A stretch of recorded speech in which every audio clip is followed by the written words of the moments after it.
Chapter 37. He did have some ideas, but it wasn't the time to tell her everything. Even in front of Xiao Yin, he couldn't tell her everything. Could he tell Xiao Yin that the great Ming dynasty would be destroyed in less than 200 years and would be ruled by the descendants of the Jurchens? At that time, would all the Han people be left behind and become slaves of the Manchurian Qing? Even if he was willing to tell her, even if Xiao Yin worshipped him, she probably wouldn't believe him. Since that was the case, there was no point in saying more. It was better to follow his own ideas. Yin, I know what you're worried about. But look, isn't the young master fine now? Moreover, I've already made them prepare to leave the illegal docks. Once they find a new place to live, there won't be any leaks. Young master, I will be safe. Young master, do you know what Yin, is worried about? I only thought of this method to take them in because I pitied them. In fact, Yin, also saw that the people at the illegal docks, regardless of gender or age, which one of them isn't living happily? Presumably, this kind of life is something they didn't even dare to think about before. And I, young master, have helped them realize it. Isn't this also a great merit? Yin, There's no need to think so much. In a person's life, danger is everywhere. If you're not careful, you'll be hit by a rock or struck by lightning. Sometimes, you'll even choke to death while drinking water. Life is short. It's like a fleeting cloud. Since we're lucky enough to come to this world, of course, we have to do as much as we can to do what we like. That way, we won't live in vain. Don't you think so? Also, young master can promise Yin that as long as we're not in danger, these people will only move around at sea and won't appear beside us. What do you think? While persuading her, Yang Chendong gently stroked Xiao Yin's back, down to her hair, and finally cupped her cheeks and looked at her seriously. Really? Will they affect the young master if they're just out at sea? Originally, Xiao Yin was only worried about Yang Chendong. She was afraid that her actions would be known by others and that the imperial court would punish the young master. If that happened, it would be equivalent to her being ruined. If that happened, there would be no meaning in her life. More importantly, Xiao Yin believed that since she was the young master's personal maidservant, she had to stand up and warn him when she saw that something was dangerous. This was her duty and responsibility. Now that Yang Chendong said that there was no intention of rebellion, and that as long as there was no danger, those people would only stay at sea, they immediately became happy. Of course. When has the young master ever lied to Yin? Yang Chendong saw that Xiao Yin had been persuaded and his mood improved. He reached out his hand and tapped Xiao Yin's nose. Only then did Xiao Yin realize that she was so close to the young master.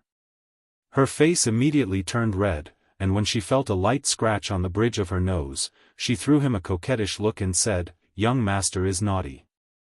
At this moment, Xiao Yin was so charming. In addition to her good looks, she had been eating well and sleeping well for the past 2 years. Her body had already become plump. All of this caused Yang Chendong's heart to sway. Even his body began to react. Cough.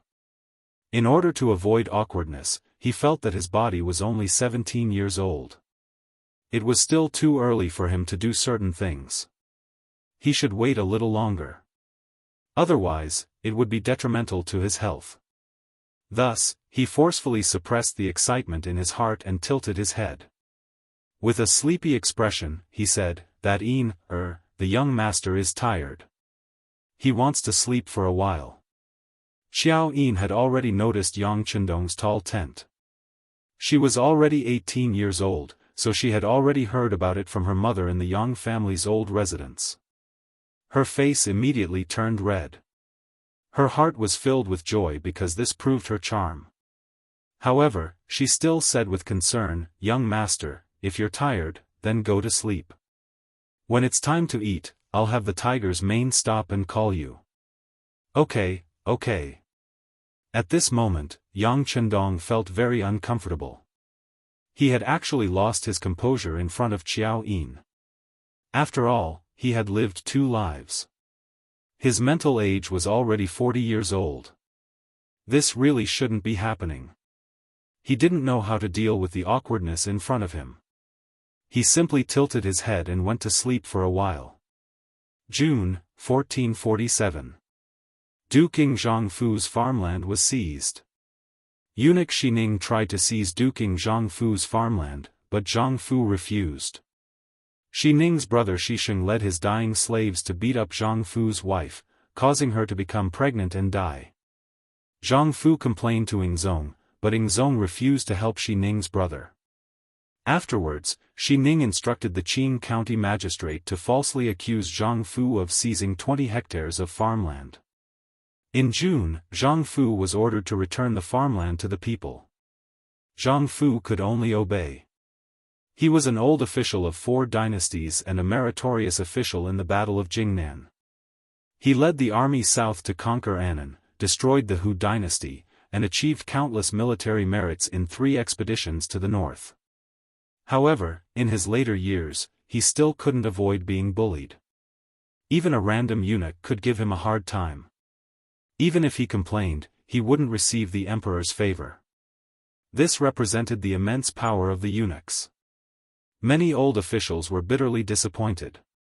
However, in order to not be implicated, no one dared to stand out and say a few words of justice. When the news spread and reached Yang Chendong's ears, he couldn't help but sigh.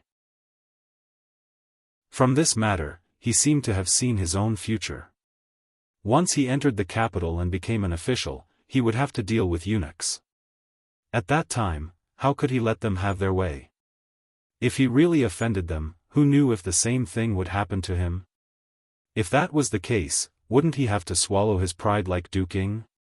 He had made so many contributions and was an old minister of several dynasties.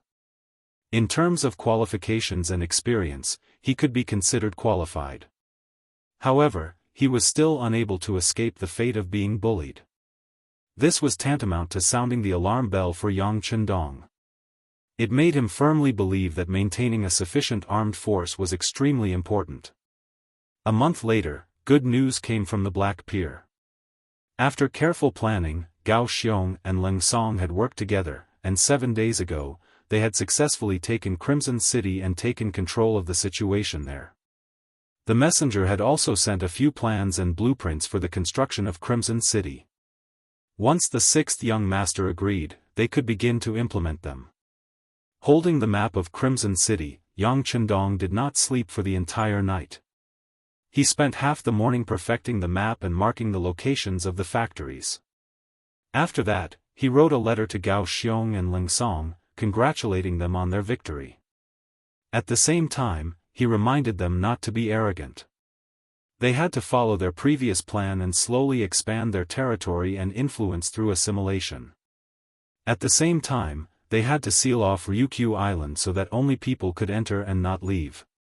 They couldn't allow any news of what had happened there to be leaked, especially to the Great Ming. For the sake of safety, Yang Chendong's method of communicating with others was always in the form of a secret letter, which was written with sugar water. Sugar water was a carbohydrate, an organic substance. When written on paper, it was colorless, but when burned, the organic substance would carbonize and turn black. In reality, all organic substances would turn black when burned. This technique sounded very simple, but no one knew about it at the time. It was guaranteed that even if the letter fell, no one would know what was written on it. With Crimson City taken, the Black Pier began to move. Most of the factories, civilians, and barracks there would be demolished, leaving behind only a few small houses for daily communication. This way, even if someone discovered that place, it wouldn't be a big problem. Yang Chendong could finally have a good night's sleep. Ever since the Black Pier had been established, Yang Chendong had been very cautious. Gao Xiong had said more than once that the Black Pier was in a very remote location and was destined to be very difficult to discover. But its existence meant that there was a chance of it being discovered. This was inevitable. As a result, he hadn't had a single day of proper rest. Now that the black pier had moved, the stone hanging from his heart could finally be put down. This also meant that his plans for the seaside had officially come to an end. What came next was to prepare for the capital. For this matter, Yang Chendong called the old butler, Yang Hai, over. He had to trouble him to make a trip to the capital and find a good place on the outskirts of the capital. It had to be at least 1,000 mu to 2,000 mu. He wanted to build a Yang family manor in the north. There were two reasons for this. Firstly, he wanted to plant potatoes. This was a high-yield crop that no one knew about, so naturally, he had to experiment with it first. In truth, there wasn't much to experiment with. Yang Chendong was only doing this to give others a visual impact, so as to obtain a better reputation for himself, and perhaps even a better official position. Secondly, and most importantly, he needed a relatively safe place. He didn't want to live in the capital. If any danger were to occur, he wouldn't have enough time to react, and there wouldn't be enough time. But if he were to live outside the capital, he would have more protection. With the name of potatoes, no one would be able to criticize him. In short, Yang Chendong had always been on guard. He would definitely not be like Zhang Fu, who would let others bully him without retaliating. People said that even a rabbit would bite when cornered. As for whether Yang Chendong would bite someone or not, it would depend on how anxious he was and how much he was forced to do so. Bringing the potato seeds and some farmers of the Yang family manor, butler Yang Hai began his journey to the north. This time, he would stay there until the sixth young master went to the capital. Then, he would hand over the position of butler to his son, Yang Neng, and return to the old house in Jianghu mansion to enjoy the rest of his life. This was also approved by Yang Chendong. This time, Yang Hai also brought his son, Yang Neng, to teach him what a good butler should do. Everything seemed to be going very smoothly, and Yang Chendong was only waiting for the coming year. Once the mourning period was over, he would enter the capital and pay his respects to the prosperity of the capital. But just as he was about to do so, an unexpected guest suddenly appeared outside his old estate. Chapter 38. Yang Chendong, who was writing the Wuxia series of stories, Legend of the New Moon, suddenly saw Tiger's mane rushing over from the corner of his eye. Beside him, Xiao Yin was still grinding ink as if she hadn't heard him. Yang Chendong coughed lightly. Young master is feeling a little thirsty. Oh, Xiao Yin will bring some tea for young master. Xiao Yin apologized and left. Tiger's mane flashed into the study and said with a hint of anxiety in his voice, "Young master, someone saw a dozen strangers in the city. They have embroidered spring blades on them and 3 of them are heading towards our old mansion." People from the embroidered uniform guard? Yang Chendong frowned when he heard the name embroidered spring blades. He couldn't figure out what these people were doing here. Did they discover something? That shouldn't be the case. It had been some time since the people from the illegal docks moved away. If they were here to cause trouble, they wouldn't have come at this time. Moreover, there were only 3 of them. Wasn't that looking down on them too much? Although the embroidered uniform guard in East Rock didn't need any reason to capture people and were very domineering, it didn't seem right to say that there were only 3 of them out on official business. In that instant, Yang Chendong thought of many questions in his mind. Then, he determined that the 3 of them weren't here to capture people. Perhaps there was something else. "Young master? What should we do?" Tiger's mane looked nervous. According to his plan, he would directly control the 3 of them so that they wouldn't be able to enter the old mansion. Then, he would find a safe place to ask them and everything would be clear. If they really discovered something and wanted to capture people, then they would directly go to Crimson City and stay there. It should be incomparably safe with the sea between them. Let's wait and see first. After Yang Chendong determined that they weren't here to capture people, he decided to wait and see. Then, he thought of something and reminded Tiger's mane, "Don't make a move without my orders, understand?" "Yes, young master." Seeing how resolute Yang Chendong was, Tiger's Mane didn't dare to make a decision on his own, so he agreed and left. At this moment, Xiao Yin walked in with a cup of hot tea. Her timing was impeccable. Outside the Yang clan's old mansion, 3 men dressed in casual clothes but carrying embroidered spring blades slowly walked past the Yang's gate. You feel that someone is watching us? The young master's man's eyes mane's eyes, T's mane's mane. Although this person was a little older, in his early 40s, it still couldn't hide the heroic spirit on his face. It could be imagined that when he was young, he must have been a handsome young master. Head? I don't see anyone following us. One of them looked around and shook his head. That's right, boss. This is a private visit, and we never revealed our identities. This isn't the capital, and no one in this tiny Jianghu prefecture would be able to recognize us, the other man confidently replied. Is that so? In that case, I must have been mistaken. The mane's mane shook his head and looked around. When he didn't find anyone suspicious on the street, he relaxed. How about this, we'll leave through the back door. Like you said, we're not here for official business, so let's not go through the front door. We'll scare people. The 3 of them paused on the street for a short while before taking a detour to the back door of the Yang's mansion. Normally, unless something major had happened, only the side door and the back door would be open. The side door was for visitors and people of status to enter and leave, while the back door was for the servants to move about. The Yang's mansion was no exception. Because it was almost lunchtime, there were quite a few people going in and out, saving the 3 of them the trouble of knocking on the door. They stepped through the door as soon as they arrived. This was Yang Chendong's intention. His actions were known by very few people in the Yang's mansion. He wanted to take the opportunity to let others know that he was an honest young master and did not have any bad intentions. The 3 of them walked into the backyard without being stopped. It was only when they entered the inner courtyard that someone came over to question them. Seeing that someone finally came over to question them, one of the lackeys couldn't help but say, the management of the Yang's mansion is too lax. We're already here, but someone came over to ask about our identities. If we had any bad intentions, wouldn't we be able to easily take the 6th young master's life? That's right.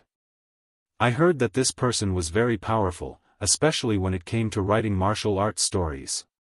Now that I think about it, he's probably just an armchair strategist. The other lackey also had a look of support and agreement. When the middle-aged man heard the discussion of the 2 lackeys, he didn't say anything to stop it. This was because he had the same opinion. At this moment, the thought of being spied on had completely disappeared. It must have been an illusion. The person who walked up was a steward of the backyard. He was usually in charge of 4 or 5 Yang's servants. It was because of this identity that he couldn't help but curiously greet the strangers when he saw that there were no Yang's people leading the way. The 3 of you? Who are you? Who are you looking for? How did you get here?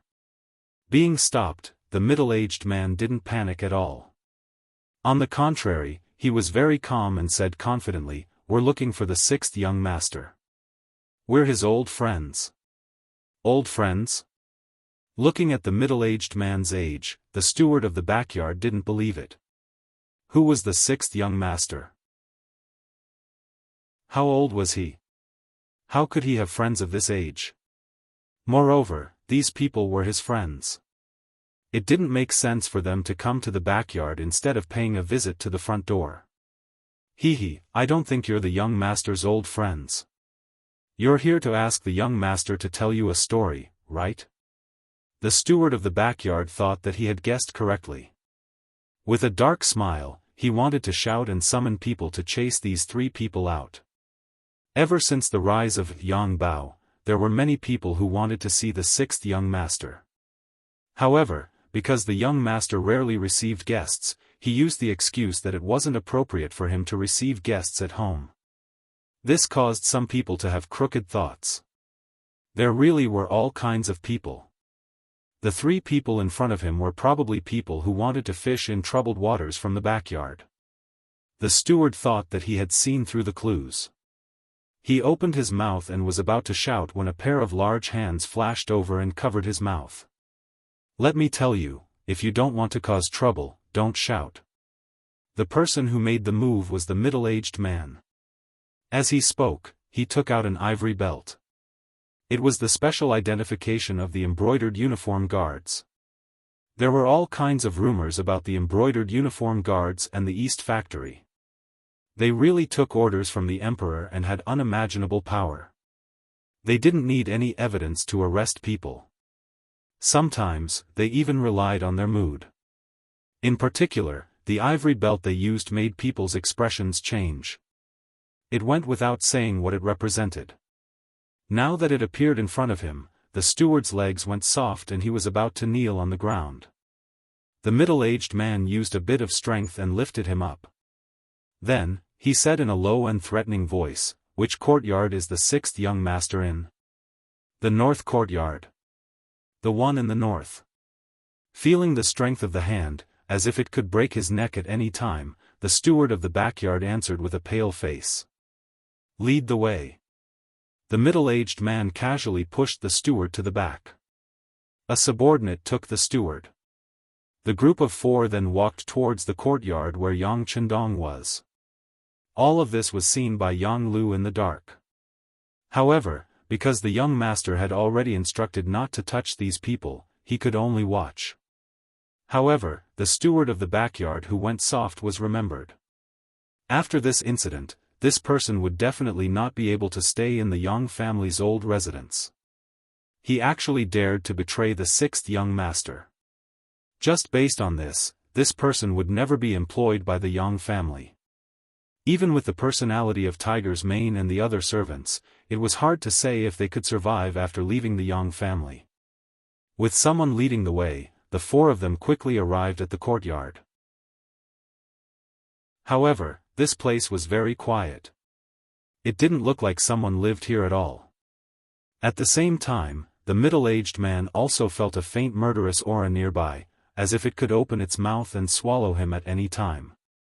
What is this place? Why is it so quiet? The middle-aged man's eyes were bright and full of expression as he looked around. However, he couldn't find any traces of other people. If it weren't for the fact that he carried out all sorts of missions all year round, he probably wouldn't even be able to feel a trace of murderous aura. After knowing that the other party was an embroidered uniform guard, the steward of the backyard didn't have a shred of integrity. He thought that the young master had committed a crime and was about to be captured. He thought that the Yang family was finished. Thus, he didn't hide anything and pointed to a room about 20 steps away. That is the study room of the sixth young master.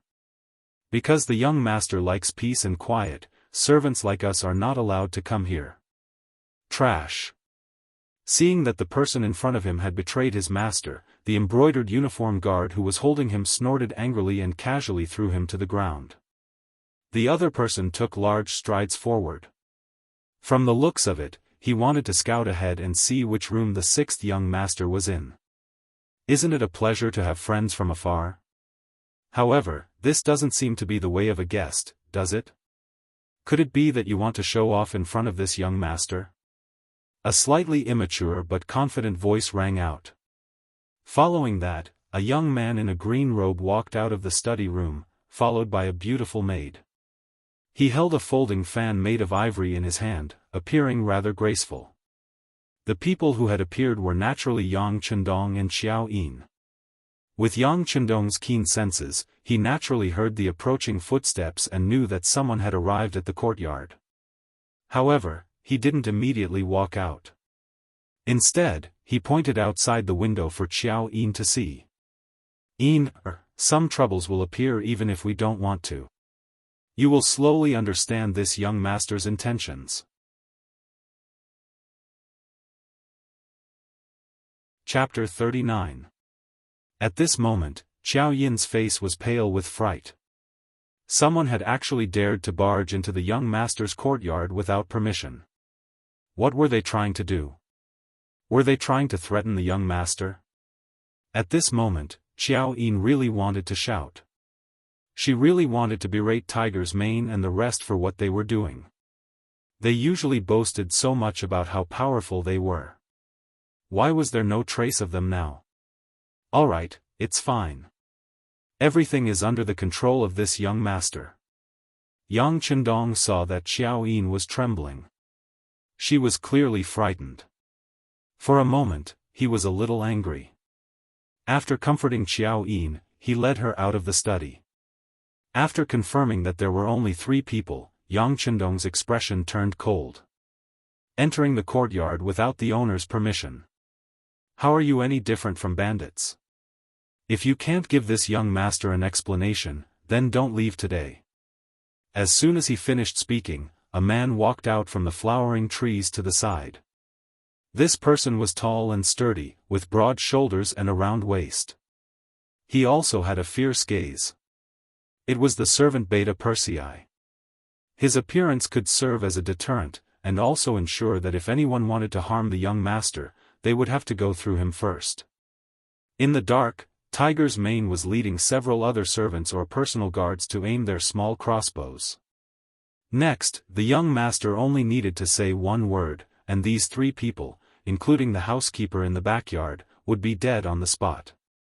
The Yang family didn't need such traitorous ingrates. The questioning voice was very clear in the quiet courtyard. However, the 3 people who were questioned didn't panic at all. Instead, it was the brother in charge of scouting who chuckled. What's wrong? We've barged in. What can you do about it? Very good. Yang Chendong smiled like a spring breeze, then closed his folding fan. Beta Persei, teach him a lesson. Whoosh. As his voice fell, a fist the size of a clay bowl arrived in front of the embroidered uniform guard. Its speed was so fast that it actually caused a burst of explosive sounds to ring out in the wind. Everything happened too quickly. The embroidered uniform guard didn't have time to prepare.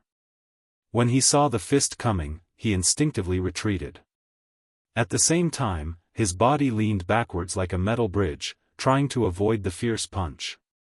The reaction of the embroidered uniform guards could not be said to be slow. Even their movements of retreating were very standard. This was enough to deal with an ordinary attack. But today, he met Beta Persei, who was the best fighter among the bodyguards other than Tiger's Mane. Even when he fought Leng Song one-on-one, he did not back down. At the same time that the embroidered uniform guard retreated, the long fist had already been retracted. All of this was just a feint to force the embroidered uniform guard to do this.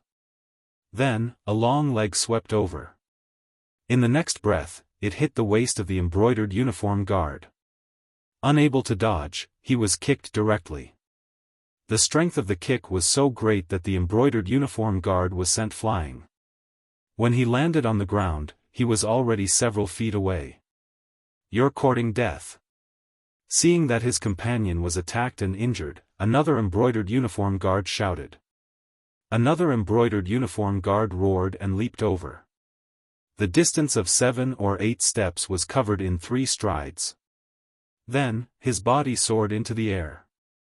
His right arm stretched forward, and a long fist smashed towards Beta Persei's temple. This punch was extremely fast and ferocious. It was clear that this punch was meant to kill second young Master Yang. Under this punch, 2 voices of "No" rang out. The ones who spoke were the middle-aged leader of the embroidered uniform guard and the maid, Xiao Yin. However, without waiting for the voices to fade, Beta Persei had already turned around and punched. His body's flexibility seemed to have exceeded the limits of a human. After that big and fierce punch smashed over, the power of the punch met with the outstretched hand. Under the collision of the 2 fists, a snapping sound rang out. That was the embroidered uniform guard's arm being dislocated by the huge force. This was because Yang Chendong had previously said that they should not casually injure people before figuring out the purpose of these people. Otherwise, with this punch, the embroidered uniform guard's entire right arm would be crippled. Ah! With his arm dislocated, pain spread throughout his body. The embroidered uniform guard who wanted to sneak attack also cried out in pain as he fell to the ground and began to roll. The pain caused him to instantly break out in cold sweat, drenching his head.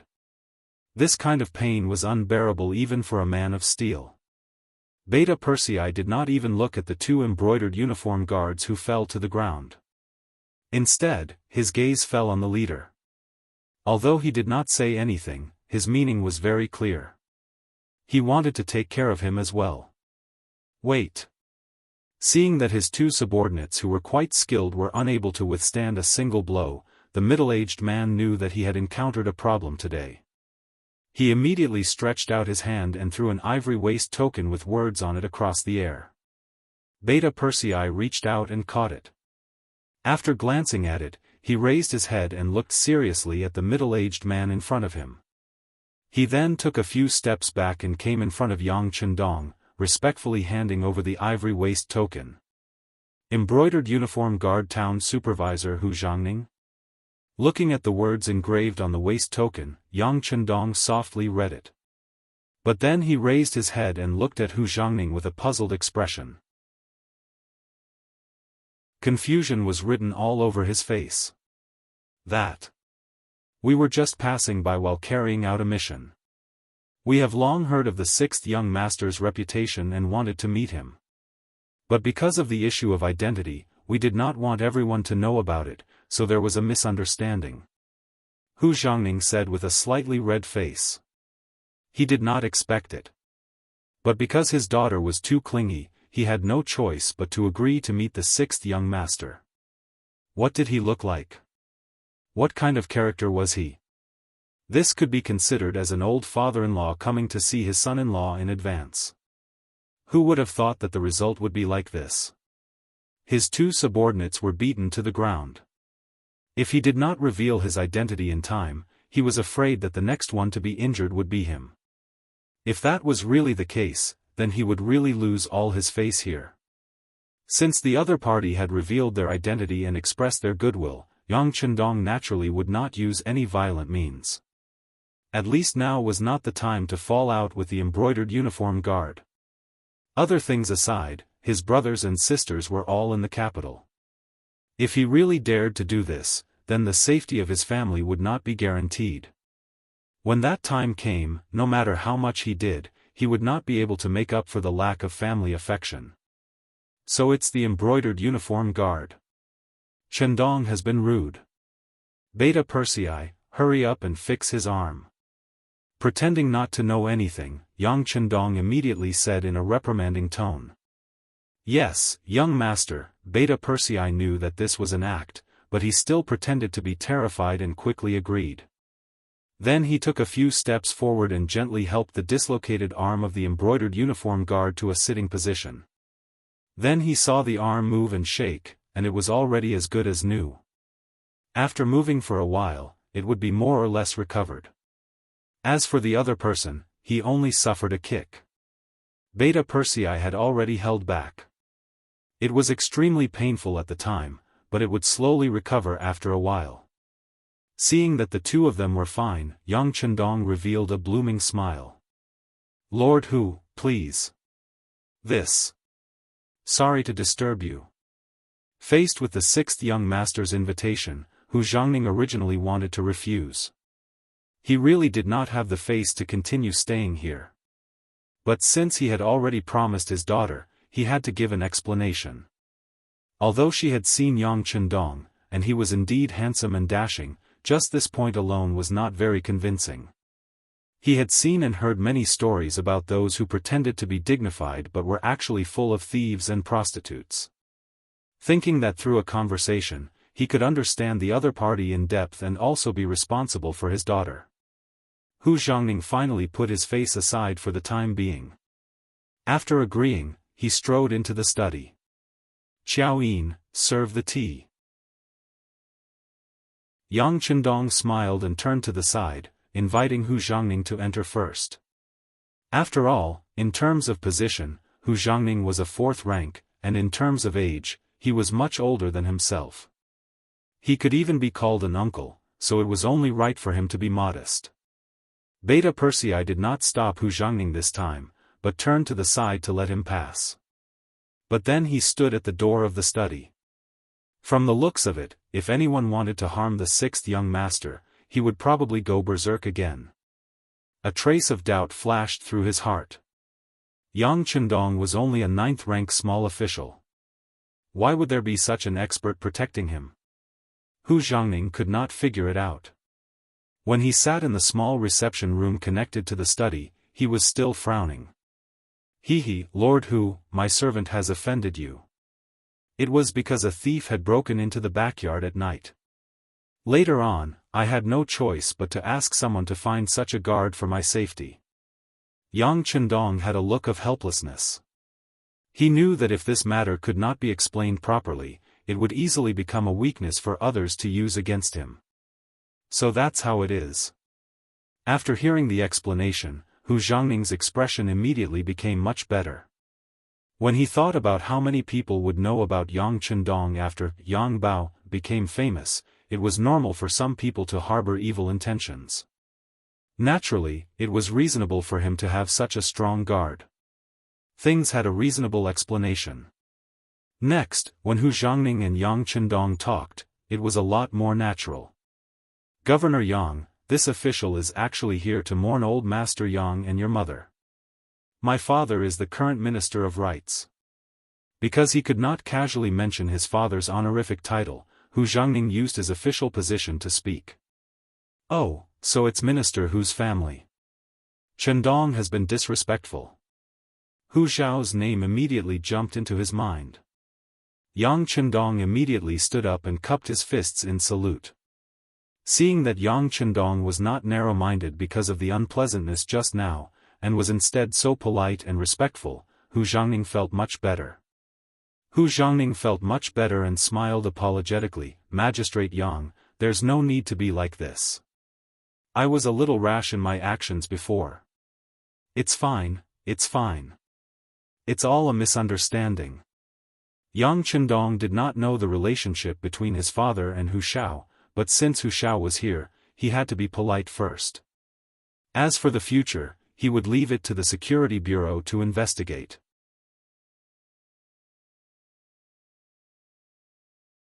Chapter 40. Yang Chendong had no choice but to take Hu Xiangning to the praying hall since he had stated the purpose of his visit. There were temporary memorial tablets for his father and mother there for outsiders to mourn. Following Yang Chendong to the praying hall, Hu Xiangning lit the incense. Seeing that the place was unusually clean and the room was filled with the fragrance of incense, and the incense ashes were piled high in the incense burner, Hu Xiangning knew that it must have been caused by the frequent burning of incense. He couldn't help but have a better impression of Yang Chendong. A filial person couldn't be a bad person deep down. In addition, Yang Chendong treated the guests politely and spoke in a steady manner, which was much better than other young people of his age. It was a sign of his composure. Though Hu Xiangning had already stated his identity, he didn't show any intention of flattering him. It was evident that this person was a man of integrity and pride. If he could be tempered, he might become a pillar of the state in the future.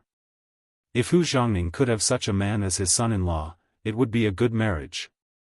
Walking out of the praying hall, Hu Xiangning intended to have a good chat with Yang Chendong to observe him and understand him better, as per his previous request.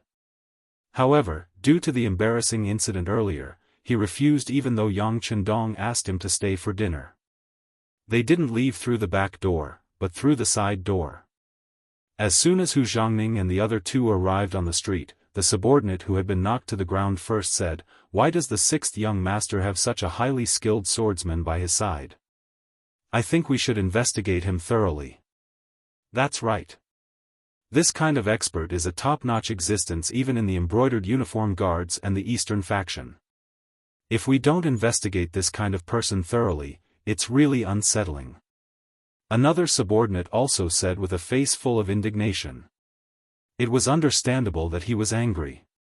He had taken the initiative to launch a sneak attack, but he was knocked to the ground with one move.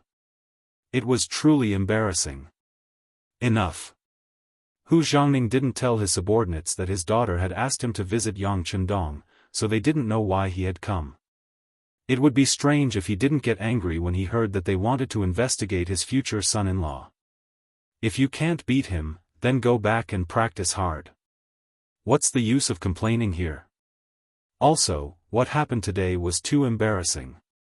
Don't tell anyone about it. As for why there's such an expert here, it's because Yang Chendong is too conspicuous and he's afraid of being targeted. Hu Xiangning took the initiative to find an excuse and reason for the sixth young master. Being targeted? I don't think that's the case, the two subordinates said stubbornly.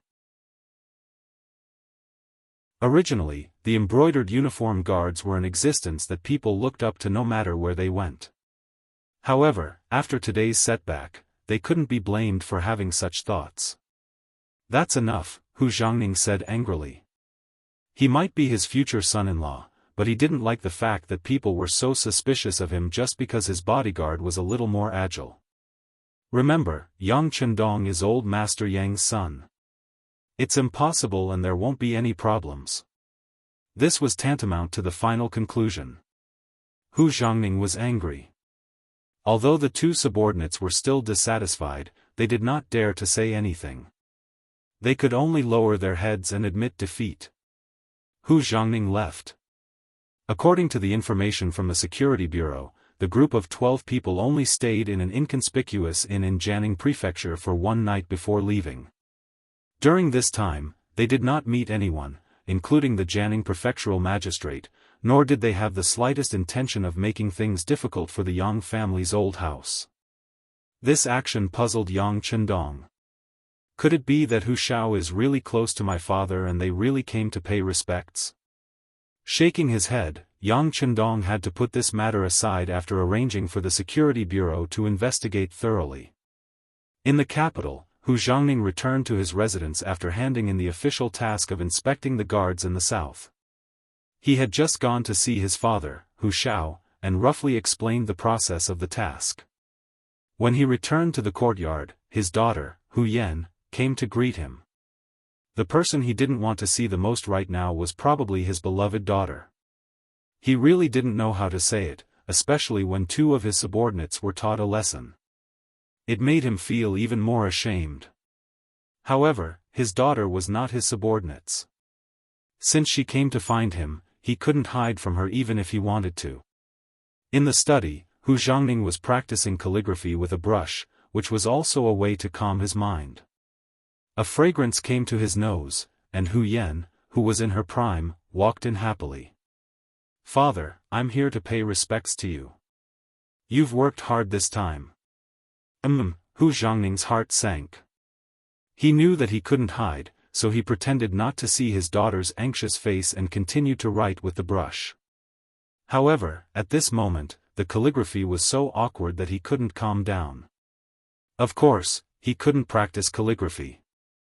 Seeing that her father was pretending to be confused, Hu Yan, who was young and immature, asked softly, "Father, did you go?" "No." Hu Xiangning shook his head before his daughter finished speaking. He didn't want to talk about this matter, so he wanted to fool her. However, the consequences of such an answer were so serious that he obviously didn't expect it. "Ah. Father, why didn't you go? Didn't you promise your daughter? You don't care about your daughter at all." As she spoke, Hu Yan's tone already carried a trace of sobbing. The thing he couldn't stand the most was his daughter crying in front of him. Hu Xiangning was a little annoyed and wanted to turn around and leave, but he knew that if he did so, his daughter would probably cry in the study for an hour. Sigh. Hu Xiangning, who loved his daughter, sighed and said, "You don't have to cry. I saw him." Hu Yan, whose tears were already rolling in her eyes, turned from gloomy to sunny in an instant. Her small hand couldn't help but reach forward and hold Hu Xiangning's arm. "Father, did you really go?" "Of course, why would I lie to you?" Hu Xiangning replied firmly. "But you just told your daughter that you didn't go." Who would have thought that Hu Yan would refute? Hu Xiangning's old face turned red, but he still didn't want to explain more. The main thing was that he couldn't afford to lose face. Father was teasing you just now. Father has indeed seen the sixth young master. I also paid respects to old Master Yang and his wife. Speaking of paying respects to old Master Yang, this matter couldn't be false. Hu Yan also knew that this kind of matter related to the old man, her father would never lie about it. At the same time that she was happy, she carefully asked in a probing tone, "Father, what does the sixth young master look like? What's his character like? What was he doing when you went there?" All right, I was just passing by to take a look." Hu Xiangning really didn't know how to answer. Could he say that it was because his subordinates were incompetent and were beaten up, to the point that his father was almost beaten up? He really didn't have the face to stay there, so he didn't stay for long and left? Well, because I was in a hurry to go back, I didn't stay for long. After paying respects to the old man, I left. As for the sixth young master you mentioned? It seems that, he's okay. Hu Xiangning really didn't know how to say, so he just told his daughter that it was okay. Okay? Hu Yan's head was full of confusion. Obviously, she was a little dissatisfied with this kind of evaluation. Okay is okay, not okay is not okay. How can you say it's okay? Father suddenly remembered that I still have official business to attend to, so I left first. Hu Xiangning didn't know what else his daughter would ask, and he didn't know how to answer, so he simply found an excuse and left. Hu Xiangning's movements were agile. Before his daughter could figure out what was going on, he flashed out of the study and then left the mansion. He didn't even have time to take a look at his wife and concubines, leaving Hu Yan standing alone in the study in a daze. "Miss, His Excellency has left." The servant girl Xiaoqing entered the study without anyone noticing. She looked at Hu Yan, who seemed to have lost her soul, and said softly, "It's okay." "Humph. It's better than not, isn't it?" At this moment, Hu Yan suddenly figured it out. Although she didn't know why her father would answer her like this, she felt that it wouldn't be so simple. But since her father gave an evaluation of it, it was better than not okay and not okay. Hu Yan comforted herself. She really had the spirit of a modern AQ. Of course, this had a lot to do with the fact that she had a good impression of Yang Qindong first. Anyway, since this matter, Hu Yan didn't mention it again, and Hu Xiangning didn't mention it either. But after that, no one in the Hu mansion took care of the matter of proposing marriage for Hu Yan. By right, she would be 16 years old after the new year. Even if she didn't have a marriage, she should have a candidate. But no one did it, and no one asked about it. As her father, Hu Xiangning didn't know what he said to his wife and concubines. In short, no one mentioned it again. The people of the Security Bureau also came to the capital and carefully investigated the relationship between Hu Xiao and Yang Rong, but they didn't have many clues. After all, they didn't have any foundation here, especially when they were investigating the affairs of important officials. The final result was that the two were indeed on good terms, but it didn't seem to be a very good personal relationship. As for Hu Yan's matter, it wasn't in their investigation at all, so they naturally ignored it. A month later, the news came back to the old house of the Yang family in Jianghu Mansion. Neither the Brocade Guard nor the Eastern Palace Guards did anything special to the Yang family. No strangers came to Jianghu Mansion either. Since there was no need to worry about his safety, Yang Qindong naturally put things aside. Seeing that it was almost the new year, he still had many things to do. The bell of the year 1448 rang. People said that the new year was new. But in terms of the situation in the Ming Dynasty, there were no big changes. The eunuchs were still rampant and held great power.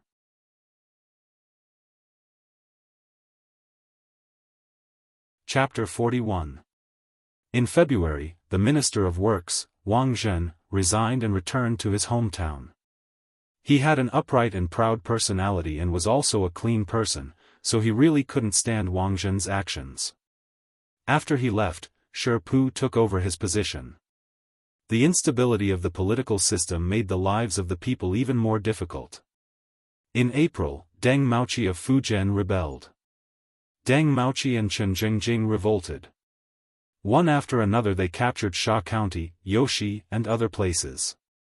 There were a lot of common people in the vicinity who agreed with them. The number of peasants who fell over each other to seek refuge with the rebel army reached several tens of thousands. The rebel army's reputation grew. Deng Maoqi established political power in Sha County's Chenshanzhai, calling himself the Ping Ping Wang. Shaxian was located in the north of Fujian province, not far from Jianghu. For a moment, the people were in a state of panic, and Li Daotong, the prefect of Fujian province, even submitted a memorial requesting the imperial court to send troops to suppress them. In the Yang clan's old residence, Tiger's Mane, who had long since received the news, brought Beta Persei and 5 other brothers to the study. They knelt in front of Yang Chendong and begged him to leave. As the saying went, a gentleman would not stand under a collapsing wall. Now that old Madame Yang's mourning period was over, it was time to leave Jianghu and head to the capital. That's right. It's time to leave. Yang Chendong slowly stood up from his wooden chair. But we shouldn't immediately head to the capital. First, we should go to Qiqian City to take a look. Even though Yang Chendong had given many suggestions on building the city, he hadn't been there himself. If he couldn't take a look, he wouldn't be able to rest easy. And once he went to the capital, it would be even more difficult to leave. If he didn't go now, he probably wouldn't have a chance for a long time. In the past, if Yang Chendong said that he wanted to go to Qiqian City before going to the capital, Tiger's Mane and the others would probably try to dissuade him. But now, as long as the young master was willing to leave Jianghu, this dangerous place, they would agree to go wherever he went. Since no one objected, they immediately spent 2 days to pack their luggage. Yang Chendong went to the prefect's yamen and asked for a travel permit, saying that his mourning period was over and he wanted to go to the capital to reunite with his brothers. Although there was no war in Jianghu Prefecture, no one could guarantee that the flames of war would not spread here. As long as they had connections, which one of them didn't think of a way to leave? Although Yang Chendong was the governor of Jianghu, he was actually just a minor official. In the end, he still had to go to the capital. Magistrate Li Daotong was already prepared for this and did not stop him. He gave him a travel permit and reminded him to pay attention to his safety before letting him go. At the end of April, Yang Chendong left Jianghu Prefecture. It was unknown when he would be able to return. Perhaps it would be very difficult for him to return in the future. When he walked out of the gate of the Yang family's old mansion, he turned around and took a deep look at it. Then, he strode out of the place. There was still a wider road ahead of him. Yang Wu and Yang Lu were responsible for protecting the kitchen maid, Yi Qiu'er, and the other 7 or 8 elders of the Yang clan's old residence and their luggage as they left for Nanjing. Most of the supplies were from the kitchen. Yang Chendong had spent a long time preparing some of the items, which were related to his foothold in the capital. As Yang Chendong's kitchen maid, Yi Qiu'er's status had never been low. With her carefully watching over them, it was impossible for them to speed up even if they wanted to. These people would pass through Nanjing and eventually wait for the young master at Tianjin Wei. Tiger's Mane, Beta Persei, Yang Si, and Yang Chendong, who were protecting Qiao Yin, left Jianghu and headed southeast for the Black Dock. There were already ships waiting to take them to the new Qiqian City. Qiqian City had been occupied for more than half a year. At this time, it was being rebuilt according to Yang Chendong's plan. Everyone knew that this was not like the Black Dock. This place would become their new base, and it was highly valued. No one dared to do anything to the construction of the city. On the contrary, with everyone working together, the construction speed was very fast. In addition, the climate was pleasant. There was no cold in the 4 seasons of the year. The lowest temperature was only 5 or 6 degrees. The construction had never stopped, so it was not an exaggeration to say that there was a small change every day and a big change every 10 days. By the time Yang Qindong arrived, he could already see the embryonic form of a semi-modern city. Although it was semi-modern, it was because there was no electricity. Although they knew the location and direction of the rubber trees, there were still some practical problems to solve to reach that far with the navigation methods at that time. They could only wait for the advanced ships to be built before they could truly make the journey. Because of this, a new shipyard was established. With some advanced information provided by Yang Qindong, it was developing day and night. After all, as a city on the sea, the strength of the ships would always be the first. On this point, almost everyone had reached a consensus. Although there was no electricity, the straight and wide roads in the city had been built and opened to traffic. It was the kind of road with 6 lanes on the left and right. For the population of Qiqian City, which was only tens of thousands of people, it was definitely enough. Even if more people joined in the future, it could also meet everyone's needs. At the same time, both sides of the Dao tree were shaded by trees. Under the circumstances of evergreen, the existence of these trees made people feel unusually cool and comfortable as they walked. It was not an exaggeration to say that they felt relaxed and happy. Not only were the sides of the road like this, but there were also such green settings everywhere in the city, reaching more than 30% of the city's proportion. The coverage of green branches could definitely be described as a garden city. For this matter, some people did not support at the beginning. They thought that a city was a place where people gathered to live. Transplanting trees in the city was simply a waste of resources. At least, other cities were not like this.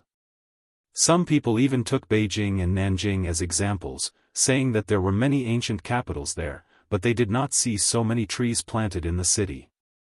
It was just that because of Yang Qindong's strong influence, especially after Wan Xiaoyu and Luan Shaochen, those excellent political teachers, they entered the army, entered the people, and used their glib tongue to talk about the benefits of the 6th young master every day. It made everyone start to worship him, and there was even a faint feeling of creating a god. Of course, this god was naturally referring to Yang Qindong himself. With such a great influence, who would dare to oppose any of Yang Qindong's opinions? He was afraid that regardless of whether his superiors and subordinates could understand him or not, just the moment he returned home, his family would point at his nose and scold him. Why don't you think about it? Who brought you such a wonderful life? In this way, under the work of a group of political teachers, Yang Qindong was now a godlike existence in Qiqian City. Even a 3-year-old child, if you asked him who the current emperor was, he might not know. But if you asked who was the best person in the world, the answer would be the same, the 6th young master, Yang Qindong. There were discussions and different opinions, but when the tree transplants were completed, and the entire construction of Qiqian City had a rough outline, those who had various opinions immediately closed their mouths. Under the shade of trees that could be seen everywhere, when it was hot, one could find a place to cool down and feel the cool air. How wonderful was that? At this moment, everyone knew that the guidance of the 6th young master was correct, and those dissenting voices immediately disappeared. Especially according to the guidance of the 6th young master, all the old houses had to be demolished and rebuilt, and the new buildings had to be horizontal and straight. No matter how you looked at it, it had to be a line. At first, there were people who had doubts. They thought that this was a residential area, and it was fine as long as people could live in it. Why did it have to be like this? But when all the manpower and resources were gathered to build the first demonstration district, all the people who objected shut their mouths. The houses were orderly, and every street looked spacious and bright from afar.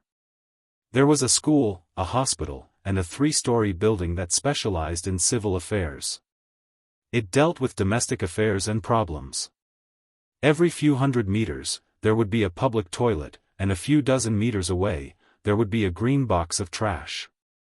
There was even a solid wooden wheel that could be pushed around. Every day, when the sun rose, there would be people in charge of cleaning it up. Before there was any smell, it would be clean and tidy again. There were people who cleaned the streets every day, maintaining the cleanliness of the road. It made people feel good just by looking at it. There were also security guard towers. There were 2 in each residential area, on both the east and west sides. There were 6 soldiers in each guard tower. Every day, there were 3 shifts, and they would be replaced at intervals. This greatly protected the lives and property of the people in the residential area. In the center of the district, there was a spacious concrete plaza. It could accommodate 1,000 people at the same time without feeling crowded. It was said that when electricity was produced in the future, there would be people who would teach people what kind of fitness dance to ensure that everyone had enough energy to have a place to pass the time. On the side of the plaza, there were some iron fitness equipment that could be used to strengthen the body and prolong the life of people. All of this was like a heavenly existence, causing everyone who came to visit to stare at it with their eyes wide open, their faces full of envy. No one would want to leave after seeing the reality of this place. They only wanted to live here forever and never leave again. Because of this, Yang Chendong heard that something almost happened. Everyone was arguing about whether they wanted to live here. This was a human being. A human being's basic selfish mentality. Sometimes, when there was no food, just having a bite to eat would be enough, and that would be enough. When there was real food, they would want to eat something good and wear something good. When all of these were satisfied, they would have other thoughts. They would want to have more things. It was hard to satisfy the human heart. In the end, the matter was suppressed by the appearance of the Cold Vanguard Brigade. Although there were not many Cold Vanguard Brigade members, and some of the auxiliary troops contributed when they took down Crimson Embedded Island, increasing their numbers by more than 100, the real number was only about 500. However, they were all truly elite soldiers and generals.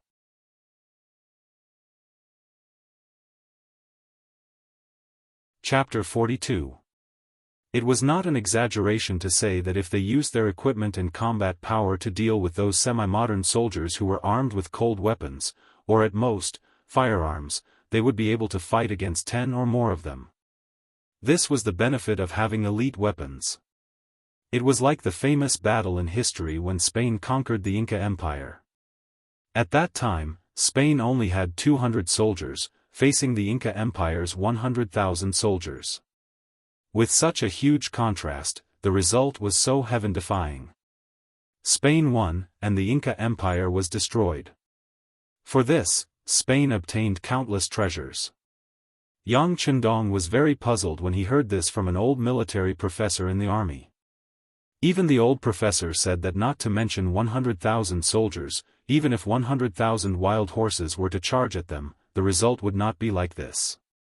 However, this was war. Victory was not decided by the number of people. Morale, quality of soldiers, weapons, and people's hearts were the key factors that determined the outcome of a war. The matter was forcefully suppressed by the Cold Front Brigade, and they announced the conditions for living in the residential area. Only those who had contributed were qualified to live in the residential area, and they also had to pay for it. They also promised that although there was only one residential area like this, it was just a test product. They would continue to build it in the future. In the end, those who were loyal to the sixth young master and worked hard would be able to live in such a beautiful place. Only then did the situation calm down. Therefore, the cement factory director, Jing Guang, who saw the benefits, began to increase production. He also followed Yang Chendong's suggestion and calculated the remuneration according to the work point system. The more hardworking and capable a person was, the more they would be paid. On the other hand, those who slacked off and cheated would only receive a basic salary. If they were found to be such a person for a long time, after 3 consecutive evaluations, if their work output and results were still at the bottom, they would be eliminated and assigned to other jobs. Yang Chendong was not God. It was impossible for him to give everyone a good life. He could only give those who worked hard to change their current situation a ladder to heaven, so that they could see heaven and experience the happy life there. As for those who slacked off and wanted to eat and wait for death, he could only say sorry. It was not that he wanted to give up on them, but they were the ones giving up on themselves. Everyone's curiosity was piqued by the way they were distributed according to their work and abilities. Speaking of the people of this era, especially those who were willing to leave their homes and come to Crimson City, which one of them didn't make such a choice to come overseas because they couldn't live anymore? Because of this, they all had one thing in common, which was that they were used to suffering since they were young. They already had a fixed way of thinking in their hearts, and that was, it was already very good to be able to eat a full meal with hard work. As for a house and a real home, they didn't even dare to think about it. But now, the sixth young master had given them a very fair platform. As long as they put in the effort, they would be able to reap the rewards.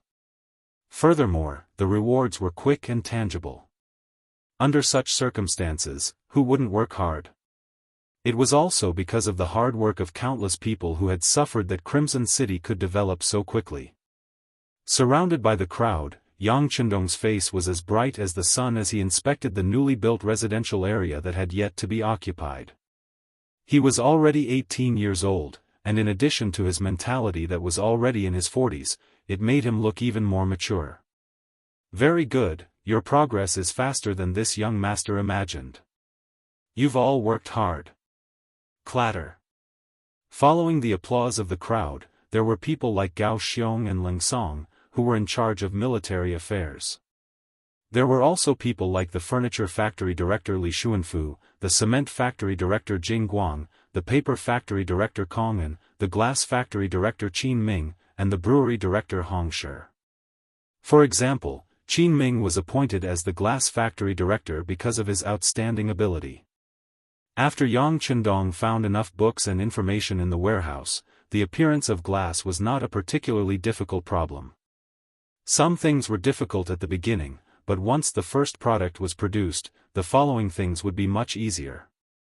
It was also Qin Ming's first time being so close to Yang Chendong.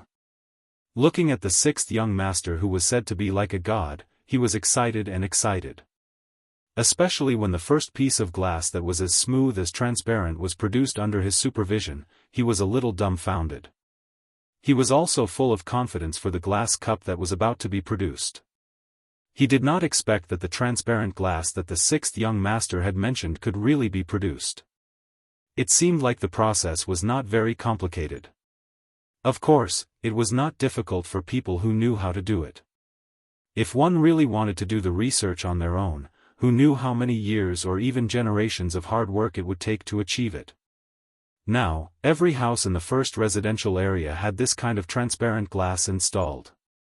It was also a scene for everyone to see. When the sun hung high in the sky and shone on the house, it was so bright that it was like a miracle. Everyone was very excited. Being able to hear the praise of the sixth young master was an unspeakable honor.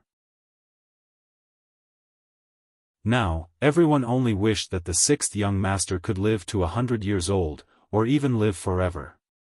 In this way, they could always follow him, including their descendants, and continue to enjoy endless blissful lives. Yang Chendong, who was standing in the middle, also noticed everyone's excited mood and expression. There was never a lack of smart people and people who were willing to work hard in this world. Such people often only needed a little push to do earth-shattering things. He was acting like Bo Lu, and these people were the horses. With everyone working together, there was really nothing that could not be done. After everyone's applause gradually stopped, Yang Chendong continued with a smile, "You all did very well and worked hard enough. But what I want to say is that the speed is not fast enough. Because our development will only be faster, our population will only increase, and our territory will also be bigger. So, there will be opportunities for you to show your strength and talent. I also hope that everyone can work together and strive to create one miracle after another." Good. We will definitely follow the sixth young master to create new miracles. Everyone roared loudly. At this moment, it was as if they wanted to express their excitement completely through words. After finishing his speech, Yang Hodong had a specific discussion with the directors. For example, the director of the cement factory, Jing Guang, his request was to continue increasing the manpower and material resources. Now, only a small district and the main traffic road in Chimney City were built, but there would be more districts in the future. Moreover, the current 4-story district was not very tall. In the future, they could consider building higher floors to ensure safety, which would also save more land. In the future, there would be more roads outside the city to be built, and there would even be more districts similar to Chimney City to be built. All of these required more cement, and the construction speed could not be slowed down because of the lack of raw materials. When talking with the director of the furniture factory and training factory, Li Xuanfu, Yang Chendong first expressed his appreciation for their recent hard work. For example, the fitness equipment in the district was very good. He even personally tried a few of them, and they were indeed very sturdy and reliable. He also took a look at the basic furniture in the house, and he expressed his satisfaction with the appearance of a few combination cabinets. But at the same time, he reminded Li Xuanfu that he could not be arrogant and had to continue working. This was especially true when it came to the training equipment. He could not allow a defective product to occur. He hoped that these things could be used for several decades, not that they would rust and become useless after 1 or 2 years. That would be an enormous waste. Yang Chendong requested that the director of the glass factory, Qin Ming, speed up the production while ensuring the quality of the products. He had already decided that he would be going to the capital in a little while, and it wouldn't be long before these things were brought there. When the time came, there would definitely be a great deal of demand. He hoped that there would be no problems with the supply of products, and that the quality of the products had to be guaranteed. He could not ruin his own reputation and so on. The paper factory had lived up to his expectations. After improving the technology, the first batch of toilet paper had already been produced. Although it was still somewhat crude, it was much better than the current sanitary products. While he requested Kong An to continue the modification, he also asked him to prepare for mass production. It would also enter the capital's market. After earnestly explaining to the factory directors what they needed to pay attention to, he went to the military factory, power plant, garment factory, brewery, and shipyard. This time, Leng Song was in charge of taking down Crimson City. In the original plan, they did not expend much effort to take over the entire city. The amount of ammunition consumed was also very little, but this did not mean that they would not be able to fight in the future. Therefore, it was very important to produce ammunition on their own. Fortunately, after continuous hard work and the stimulation from the other factories, they were now able to produce normal bullets for the Type 81 assault rifle and Type 95 assault rifle. Although the quantity was still very limited, it was mainly due to the lack of gunpowder reserves. However, now that they were able to produce bullets themselves, it would greatly relieve the pressure on the warehouse. Although no one had ever asked the 6th young master where the bullets and weapons came from. But it was not practical to always rely on him to transform them. It would be best if he could produce them himself.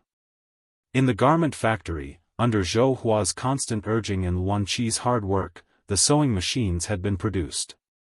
The quantity was not a lot, but it was enough to protect the tens of thousands of soldiers and civilians in Crimson City. Yang Chendong requested for more sewing machines to be produced.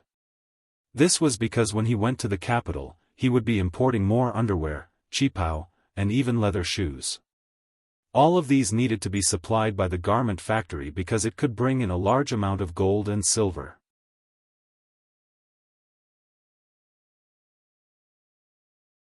Chapter 43. The brewery was managed by a man called Hong Shi. He was not only responsible for the production of beer and wine, but also various other beverages. Chu Fifan found the recipes in the books and handed them to Hong Shi. Although he was still trying to make it, with the secret recipes that had been tested countless times, it was only a matter of time before he succeeded. The power plant and the shipyard were the most lacking in construction skills. The latter had been working hard, but until now, there was not a single new ship that they built. This made everyone anxious. Regarding this, Yang Chendong suppressed it with a sentence, haste makes waste. It was good to work hard, but it was not good to be in a hurry to achieve results. The new ship that was built in the future, no matter which one it was, would have to sail on the sea and even go to very far places. It would have to carry a lot of people and things. If there was a problem with the ship itself, who knew how many outstanding people would die because of it? This was something that he would never allow to happen. He suppressed the urge of the shipyard to build a ship. He only asked them to build a large ship that could travel long distances as soon as possible. That way, they would be able to travel to America. When the time came, they would be able to bring back a large number of rubber trees, which would be a great achievement. Without rubber, there would be no guarantee of electricity. Even the car would not have suitable tires. Wuanqi was very worried about this. As the youngest daughter, Xiaoyu was very anxious when she saw her father like this. She knew that the sixth young master had come to Resin City, so she went to look for him regardless. Of course, whether she went for her father's matter or just wanted to see the sixth young master was another matter. Tiger's Mane and the others were Yang Chendong's personal guards, so they naturally knew about Xiaoyu. They also knew that the little girl was very liked by the young master, so they did not stop her. In a small palace that was built first in Resin City, Xiaoyu met the sixth young master. The small palace was originally built for Yang Chendong. Although it was repeatedly emphasized that it was not necessary and that it was fine to build a bigger house. However, the subordinates had reached a consensus on this point. They did not even ask for permission and built it on their own. From their point of view, the sixth young master had done so much for everyone's happiness. All he had to do was build a bigger and more beautiful palace. It was something that should be done. In this regard, Yang Chendong did not say anything when he saw that the wood was used as a boat. This was everyone's good intentions, so it was not good to refuse. Moreover, it was already built. After spending manpower and resources, it was impossible to rebuild it, right? As such, the time to rest was naturally within the small palace. Everything was fine, but there weren't many people here. Only Qiao Yin and a few guards were here. Xiao Yu's arrival made Yang Chendong very happy. Qiao. Qiao. Qiao. Because of their previous contact, they were also very close. Now that she could see Xiaoyu, she was very happy. It had only been half a year since she saw the sixth young master. Although Xiaoyu had imagined what it would be like when they met again many times, the moment she saw Yang Chendong, she could not stop her tears from flowing. They flowed down her cheeks as if they were free. Originally, Yang Chendong was very happy when he heard that Xiaoyu had come to find him. However, when he saw her crying so sadly, he did not know why, but his face became very gloomy. What is going on? Did someone bully Xiaoyu? Of course, this was not directed at Luan Xiaoyu. Instead, he looked at Tiger's Mane, the head of the security bureau. He wanted him to investigate and give him an answer. Tiger's Mane rarely saw the young master so angry. His heart tightened. He quickly lowered his head and replied, "This subordinate will investigate immediately." While replying, Tiger's Mane had already thought about it. If he knew who had made Xiaoyu angry, he would first deal with them and then hand them over to the sixth young master.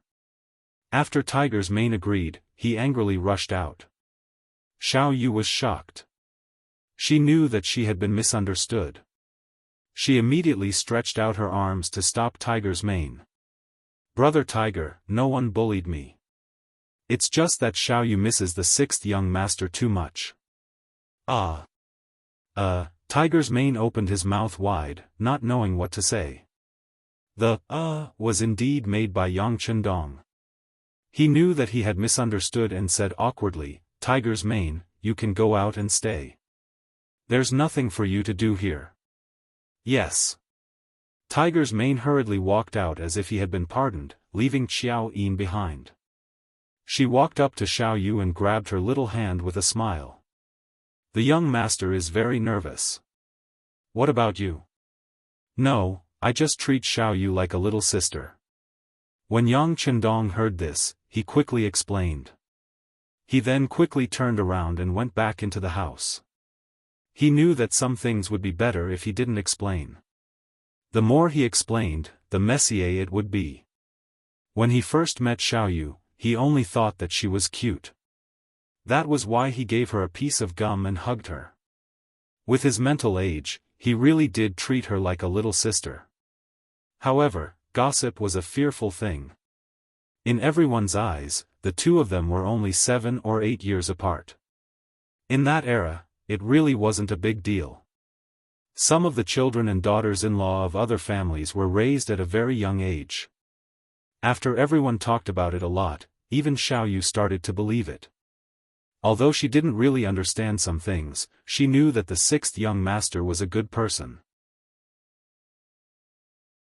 Being able to spend time with such a good person every day, of course she would be happy. When Yang Chendong saw Xiaoyu this time, he noticed that the little girl had grown taller. Due to her nutrition, her complexion had improved a lot. She was even more adorable and delicate. In a few years' time, she would undoubtedly become a beauty. Could this be a plan to raise a little lowly? When Yang Chendong thought that something like this would happen to him, he couldn't help but tremble. While he found it hard to accept, his heart was secretly filled with anticipation. Of course, he was just curious and looking forward to it. If Xiaoyu grew up and had a boy she liked, Yang Chendong definitely wouldn't stop her. A forcibly picked melon wasn't sweet. Feelings could never be forced. Outside the door, Qiao Yin was comforting the crying Xiaoyu. Until he made her laugh, he then led her to the side hall where Yang Chendong was resting. At this time, Yang Chendong had already returned to his original calm and collected appearance. Looking at Xiaoyu, who had stopped crying and was even a little shy, he smiled and said, "You've worked hard for this period of time. This young master has decided to set up a publicity team. How about you be the leader?" "Ah. I'm the leader?" Xiaoyu pointed at herself in surprise. Her face was filled with disbelief.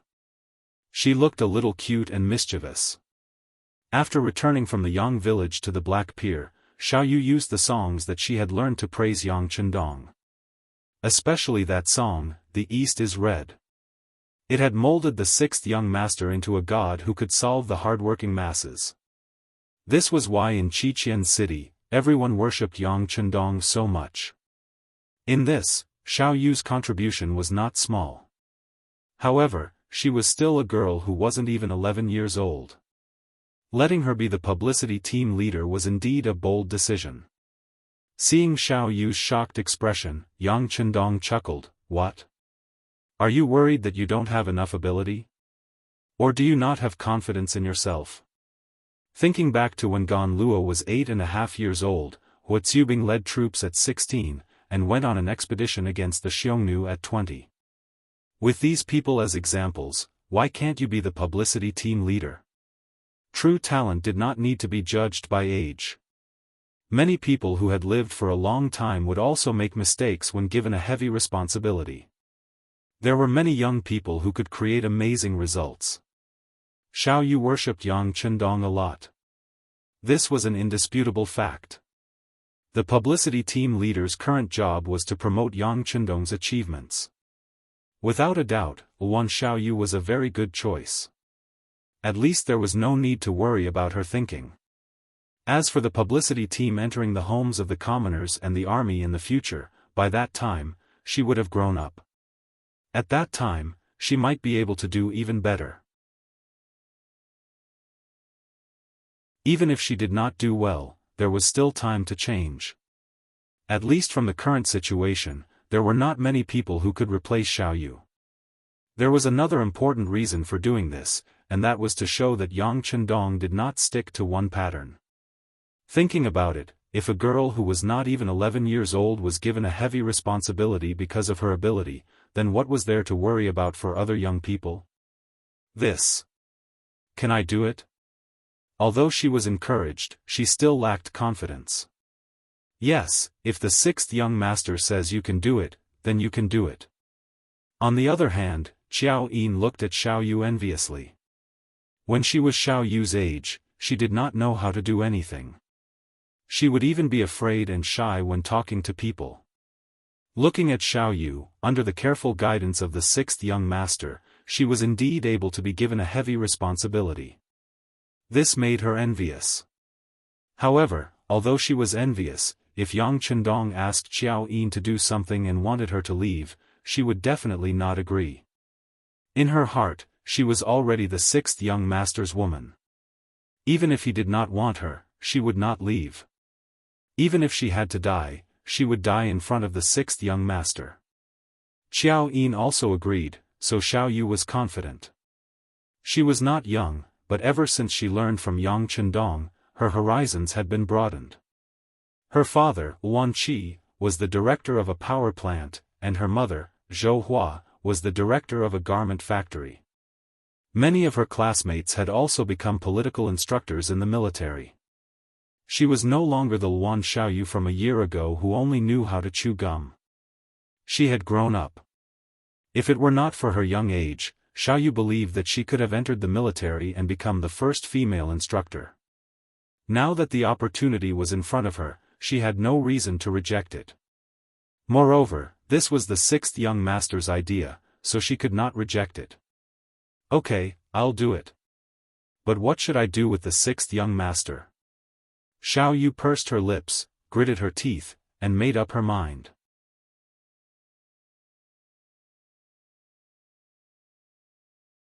Chapter 44.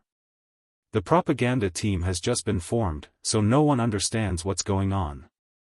It's easier to do the job, at least no one will understand if we make a mistake, right? In terms of the content and nature of the job, it's not much different from political instructors, just that most of them work in the military and contribute to the military, but you're running between the military and the civilian.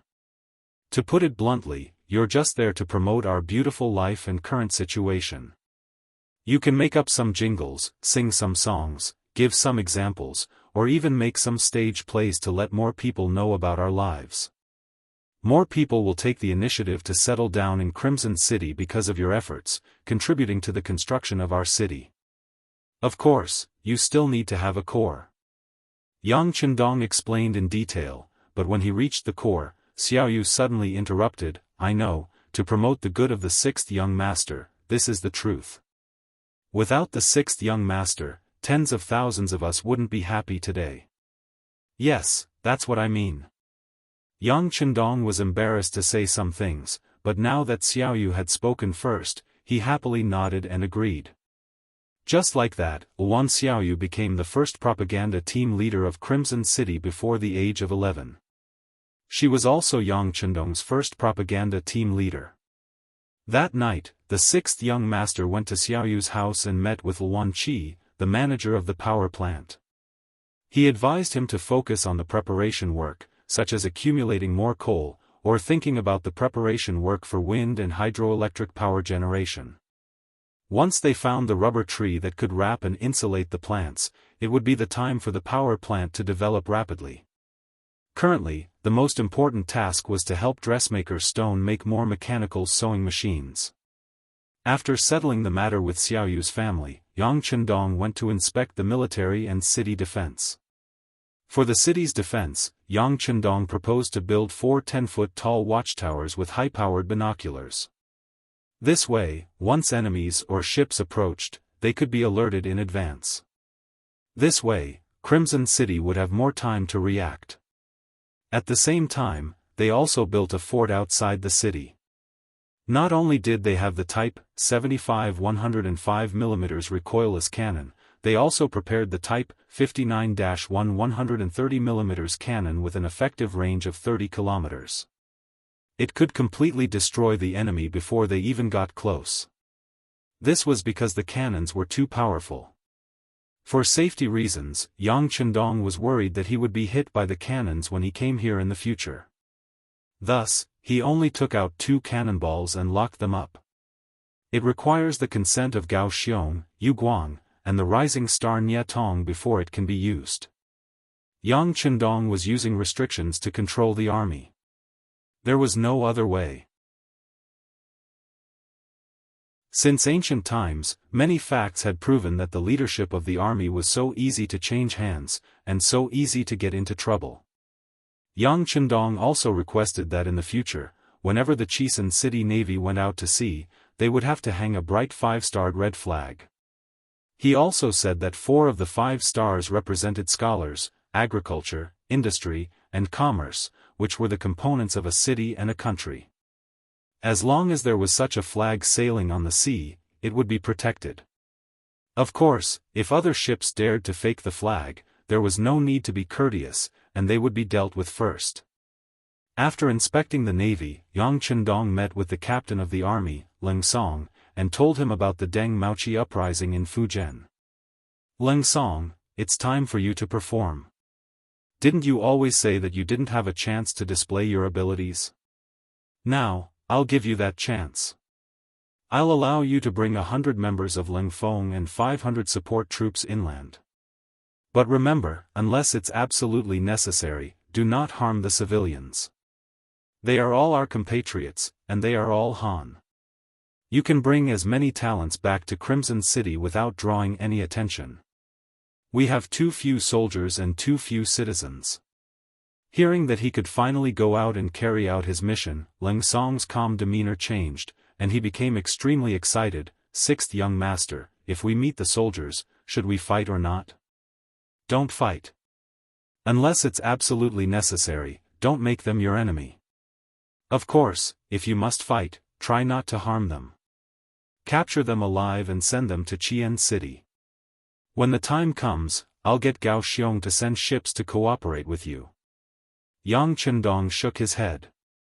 During the confrontation between the Kuomintang and the Communist Party, there were some generals who shouted that Chinese people should not attack Chinese people. Then how could he possibly do such a thing as fighting with his own family? Although the population of the Ming dynasty was not small, in Yang Chendong's eyes, it was far from enough. He wanted to conquer the world and spread the Han people all over the world. How could he do it with so few people? Leng Song finally understood that he was using the chaos to snatch people. Even so, he was still very excited because he could finally lead an army into battle. Although there were only 100 members of Leng Feng and 500 support troops, it was still a considerable force. With their abilities, they could do many things. Oh right, if possible, disguise yourselves as rebels and bring back more gunpowder. From what this young master knows, the various cities have stockpiles, it's just a matter of how much. Yang Chendong thought about the difficulties of the military factory and added. Young master, don't worry. Not just gunpowder, I will bring back anything useful. Leng Song patted his chest and promised. It was rare for him to have a chance to perform, he would not let it go. Following which, Leng Song brought his men and left. As for what he did, other than Gao Xiong and a few other higher-ups, no one else knew. Yang Chendong remained in Qian City, talking to everyone and solving all sorts of problems. Because this time, he would not be able to return to Qian City for a while, so he had to solve as many problems as possible. Time passed, and it was the middle of June. Yang Chendong had been in Qian City for more than a month. The problems that should or could be solved, he had solved them, and the problems that could not be solved, he had pointed out the right direction. He had been here for quite some time, and the people of the Yang family were probably waiting anxiously in Tianjin, so it was time to leave. However, before leaving, Yang Chendong decided to hold another conferring ceremony to raise the morale of the troops. Compared to the previous time, there were more people conferred titles this time. Not only were there soldiers, but there were also people who had contributed to the local area. The conferring ceremony was held in the largest square in the city, the Central Plaza. The Central Square was also the city center of Resin City. Not far from here, there were the largest hospital, the largest school, the largest theater, the largest market, commercial houses were everywhere, making it the most prosperous shopping area in Resin City, the most restaurants and inns, as well as some government agencies. Today, it was especially lively, and there was a sea of people. Roughly estimating, there were more than 15,000 soldiers and civilians. Yang Chendong was still in his Grand Marshal uniform, sitting on a large chair, waiting for the auspicious time to arrive. The microphone and loudspeaker from last time were taken out again, and with the help of solar energy, there would be no problems when using them. Before the ceremony began, they started with singing. Other than the 100 Cold Vanguard members that Leng Song had brought with him and the 100 Cold Vanguard members who were patrolling outside the city, the remaining 300 people from the 1st Company, 3rd Company, and 4th Company were all present. They were divided into 3 companies and sat neatly in front of the square. The 300 Leng Feng soldiers were seated at the front and were able to see the 6th young master at a close distance. Just this privilege alone was enough to make countless auxiliary soldiers envious. They also hoped that one day, they could be like these 300 people, wearing formal military uniforms with epaulets, collar flowers, and military ranks, and be the center of attention and envy of tens of thousands of people. The singing began. First, the 1st Company commander, Xiao Feng, took the initiative to stand up. His military posture was tall and straight. He placed his hands in front of him and said in a loud voice, "First Company, listen up. Comrades in arms are as close as brothers. Comrades, as close as brothers, I hope you can call us together, you are from." The orderly singing immediately resounded throughout the entire central square, causing everyone who heard it to feel their blood boiling with excitement. After he finished singing the song of comrades, Xiao Feng turned to look in the direction of 3rd Company and shouted, "3rd Company." The 100 soldiers of the 3rd Company shouted in unison, "Sing 1. 3rd Company. Sing 1. 1, 2, 3, 4, 5. We've been waiting for a long time. 1, 2, 3, 4, 5, 6, 7. We've been waiting for a long time." When the 3rd Company started singing, the 3rd Company commander, Teng Shan, suddenly stood up. This company commander who used to be a bandit did not have a good temper. When he saw the 1st Company rushing towards him, he immediately turned to the soldiers of the 3rd Company and shouted, "3rd Company, listen up. Forward, forward, forward. Ready to sing. Forward, forward, forward. Our troops are facing the sun." The singing began, raising everyone's morale and causing the atmosphere to reach a climax. In the end, when the 4th Company sang Dongfang Hong, it turned into a chorus of singing. The sound was like thunder, and the momentum was great. The entire scene became restless. Everyone was shouting and singing at the top of their lungs. When the auspicious time arrived, Yang Chendong, who was dressed in a marshal's uniform, walked up to the stage. As he raised his hand, the singing stopped, and the scene became quiet. More than 15,000 people, more than 30,000 pairs of eyes were staring at Yang Chendong. Next, I announce that the conferring ceremony has begun.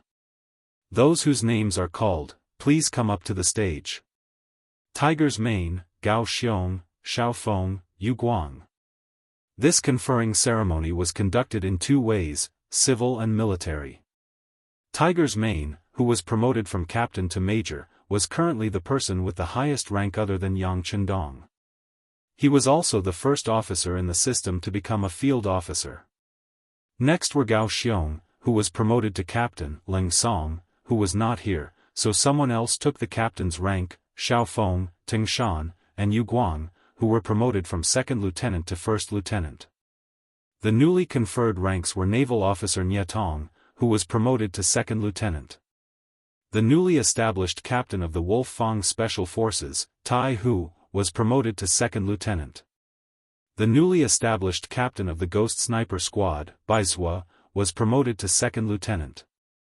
The newly established captain of the Eagle Squad, Tian Feng, was promoted to 2nd lieutenant.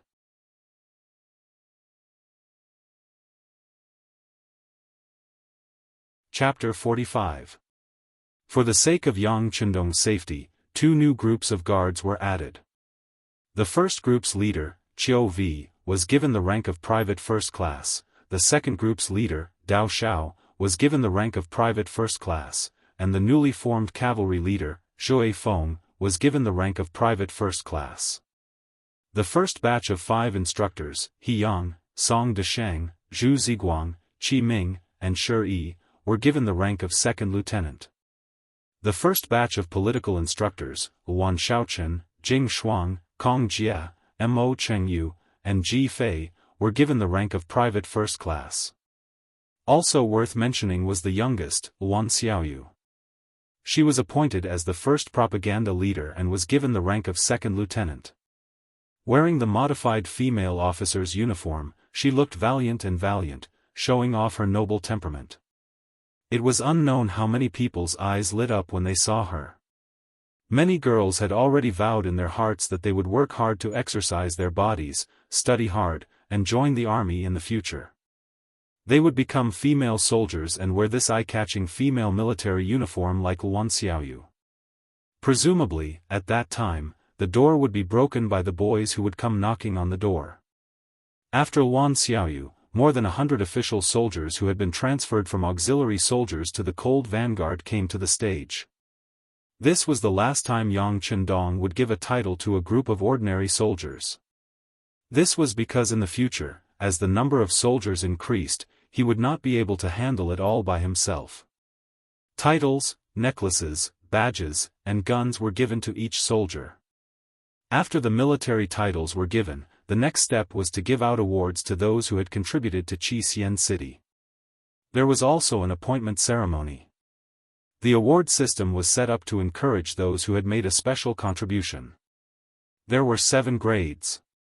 From highest to lowest, they were first-class medal, second-class medal, third-class medal, gold medal, silver medal, bronze medal, and finally, iron medal. Each medal contained a certain amount of gold. It was not only an honor, but also a considerable economic value. It ensured that when the descendants of the winners were in dire straits, these medals could change the current situation of the family. The appointment ceremony was another way of giving an official title. The difference from the Ming Dynasty was that the title of an official was completely different.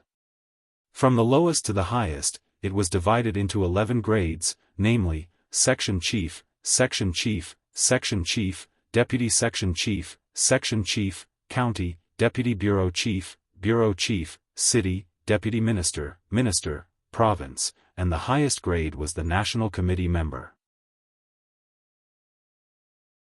Those who were appointed and received the medal for the first time were Wu Gang, director of the munitions factory, Li Xuanfu, director of the furniture and training factory, Wan Qi, director of the power plant, Zhou Hua, director of the garment factory, Jing Guang, director of the cement factory, Qin Ming, director of the glass factory, Kong'an, director of the paper factory, Hong Shi, director of the brewery, and Hong Yi, director of the shipyard.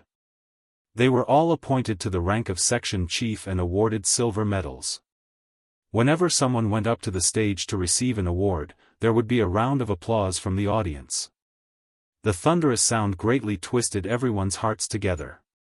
With the active efforts of Wan Shaochen and the other instructors, Crimson City had become an iron fortress. At this point, Yang Chendong could finally relax and head to the capital. On the 3rd day after the ceremony, Yang Chendong left. He did not inform too many people and left quietly. This was related to the fact that he did not like scenes of life and death. However, when the sun had just risen and he was about to leave, he saw that the people of the city were already standing on both sides of the street, waiting to send him off. In the crowd, Wan Xiaoyu was crying her eyes out. Even though she was already an officer and did not want to cry in public, when she saw Yang Chendong, who had changed into a green robe, she could not stop her tears from flowing. When had Yang Chendong ever wanted to go to the capital? However, he still had the blood of the descendants of China, and his brothers and sisters were also in the capital. If possible, he did not want to become enemies with the Ming Dynasty. This time, he was trying to change something. If possible, he was even willing to coexist with the Ming Dynasty. After all, this was a dynasty with backbone. The sovereign was willing to die for the country, and the Son of Heaven guarded the gates of the country. This was not something that the sovereigns of other dynasties could compare to. Of course, he could also establish his own country in Qiqian, just like Deng Maoqi, who was causing trouble in Fujian. However, if he did that, who knew how many people would die in the flames of war? Unless it was absolutely necessary, he absolutely did not want to do that.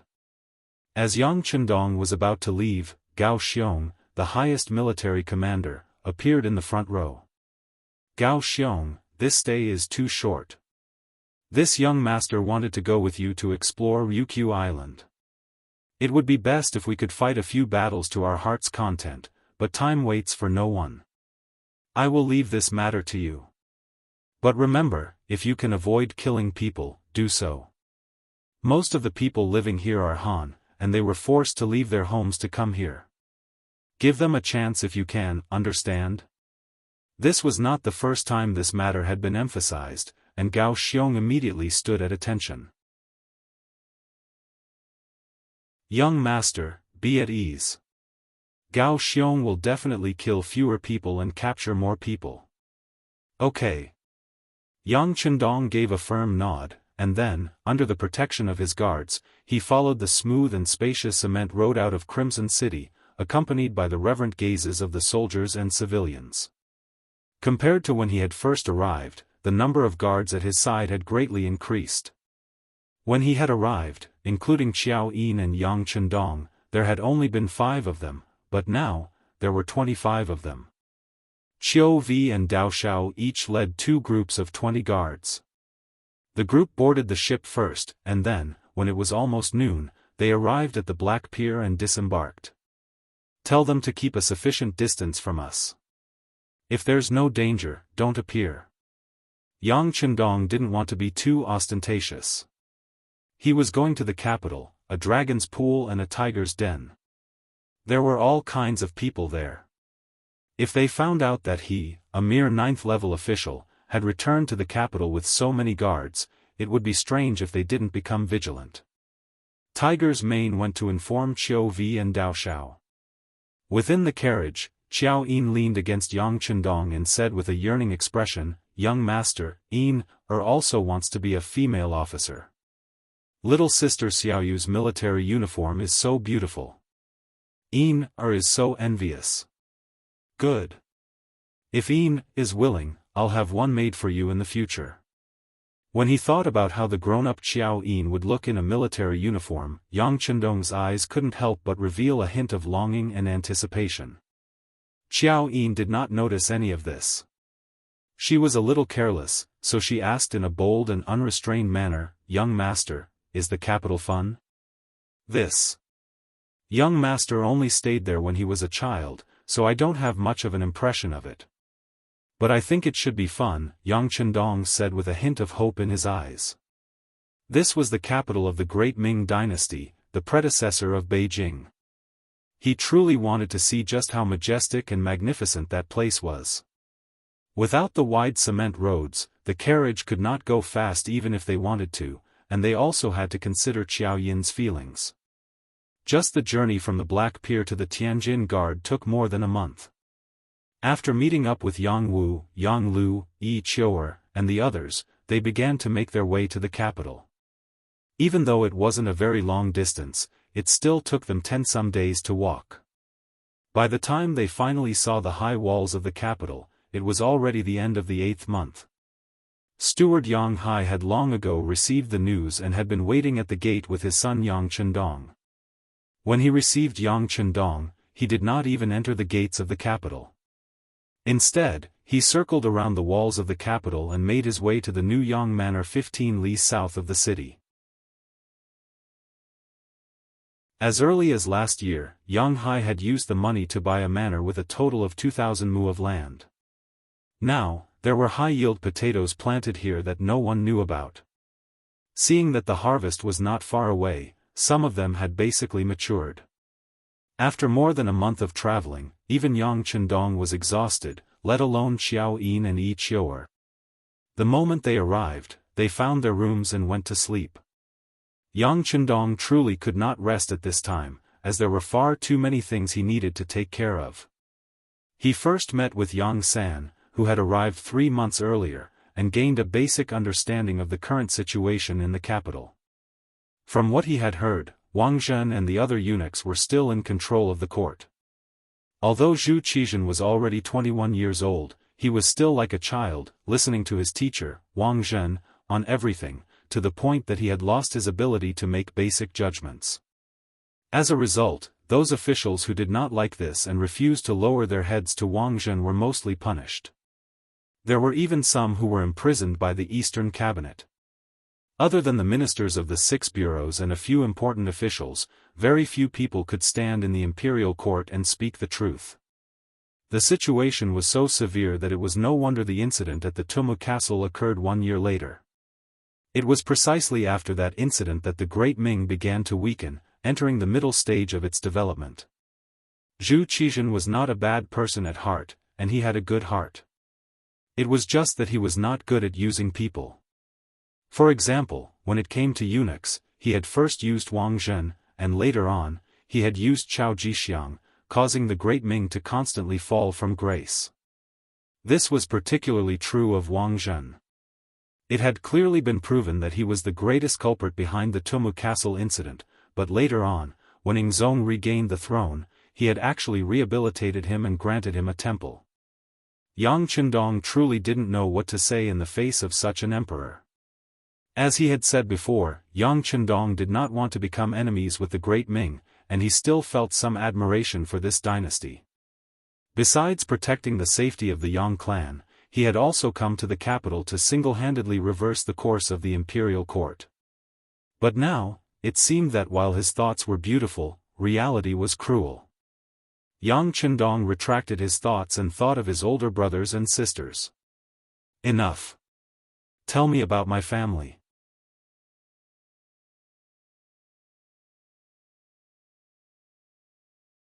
Chapter 46.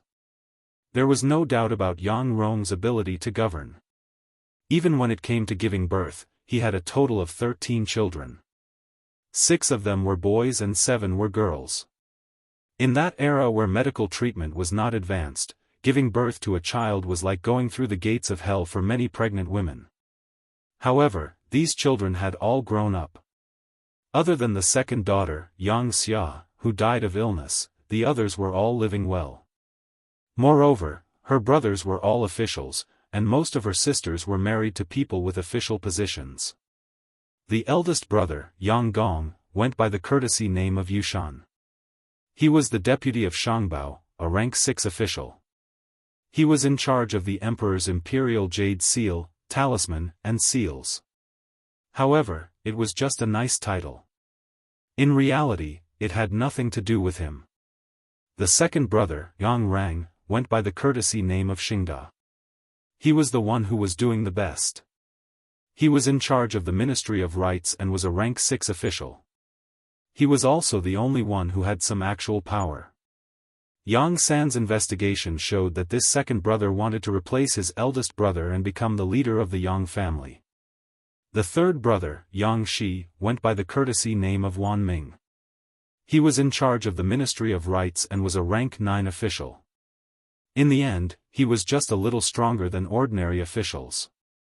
The fourth brother, Yang Yang, went by the courtesy name of Chengda. He was a rank 8 official in the Imperial College. Later, he retired because he beat someone up. Now, he stayed at home and ate and drank when he had nothing to do. He had become a complete hedonist. The fifth brother, Yang Guifang, went by the courtesy name of Wan Lin. He was a rank 9 official in the Zhang government. He was in charge of the internal affairs of the imperial family. These were the 5 brothers of Yang Qindong of the Yang family. Looking at the records, the 6th young master smiled bitterly and shook his head. He thought that after Yang Rong passed away, the future of the Yang family would not be as good as before. However, he did not think that it would be so bad. This was basically the same as being kicked out of the imperial court. If no one in this generation worked hard, it was likely that the next generation would completely disappear into the crowd. It seemed that it would not be easy to turn the situation around. Yang Qindong had to do a lot of things. Forget it. Since I am here, the situation will naturally change. Yang Chendong said confidently in his heart. Then, she took the information of the 6 sisters and read it. Unknowingly, she fell asleep. The next day, the second day after Yang Chendong arrived at the Yang clan manor, it welcomed its first group of guests. They were the Yang family's 4th brother Yang Yang, 5th brother Yang Guifang, 5th sister Yang Li, 6th sister Yang Qin, eldest brother's son Yang Zhao, 2nd brother's son Yang Yan, and 3rd brother's son Yang Luan. With the sudden arrival of so many relatives, the main hall of the Yang family village became very lively. Yang Chendong was no longer as tired as he was yesterday. He was now full of energy. He, who was still dressed in green, greeted his brothers and sisters one by one. This was the first time that Yang Dong, not that Yang Chendong, saw these relatives. When his mother passed away, although they had personally or sent people to the Yang family mansion, at that time, Yang Chendong was in a coma due to grief and did not see them at all. "Ha, 6th brother, your spirit is much better than when you were young. How is it? Is there any problem with your body?" 4th brother Yang Chendong was tall and big. He was half a head taller than the current Yang Chendong. As soon as they met, he patted his shoulder affectionately. Seeing that Yang Chendong was indifferent and unaffected, he nodded his head in satisfaction. "Not bad, your body is fine.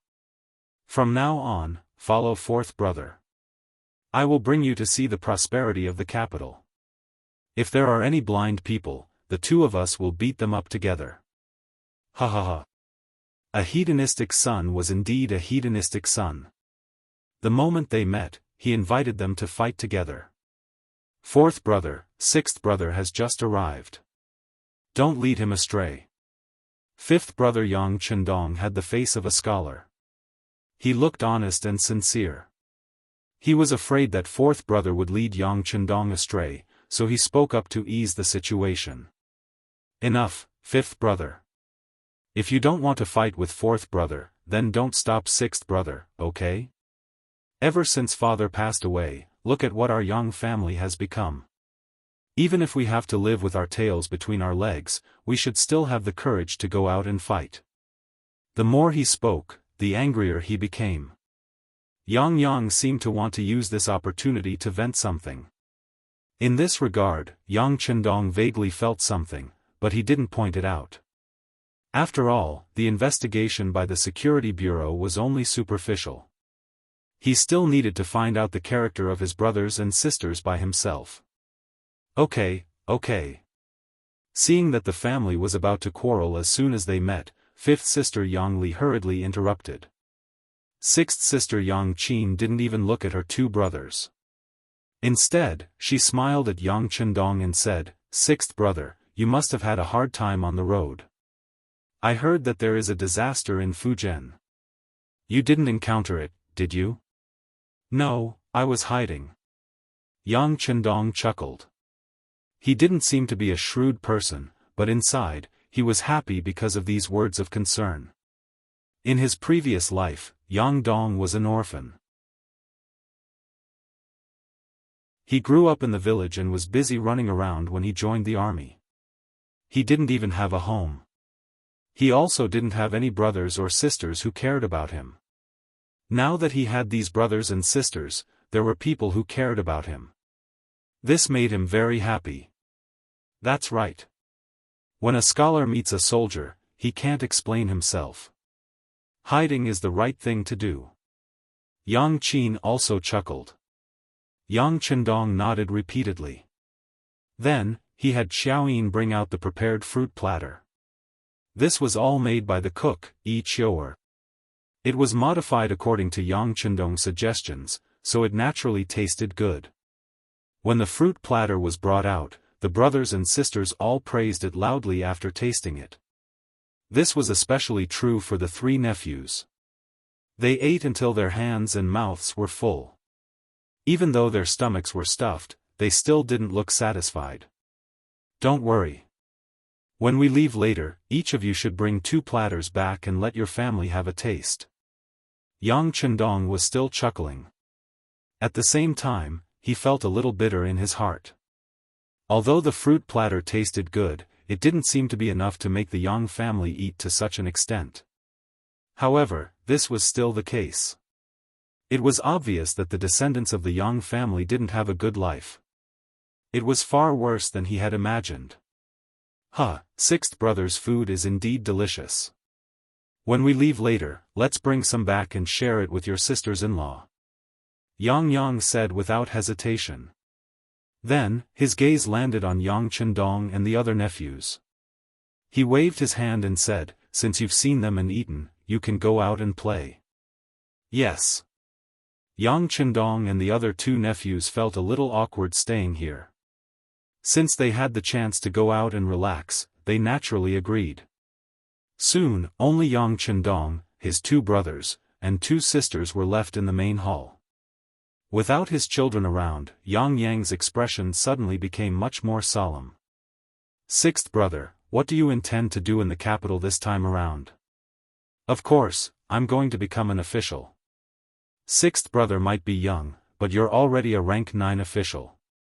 Of course, you have to serve the royal court. Before Yang Chendong could reply, fifth brother Yang Guifang had already made the decision for him. Become an official? Yang's voice was filled with disdain when he heard those words.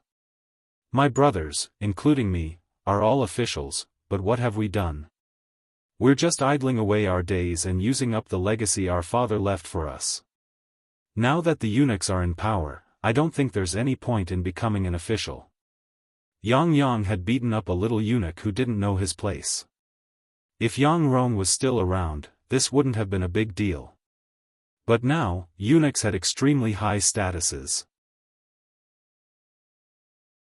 If not for the fact that his father was Yang Rong, and that the little eunuch didn't have any status, Yang would have already been sent to prison. It was unknown whether he was still alive or not. What else can you do if you don't become an official?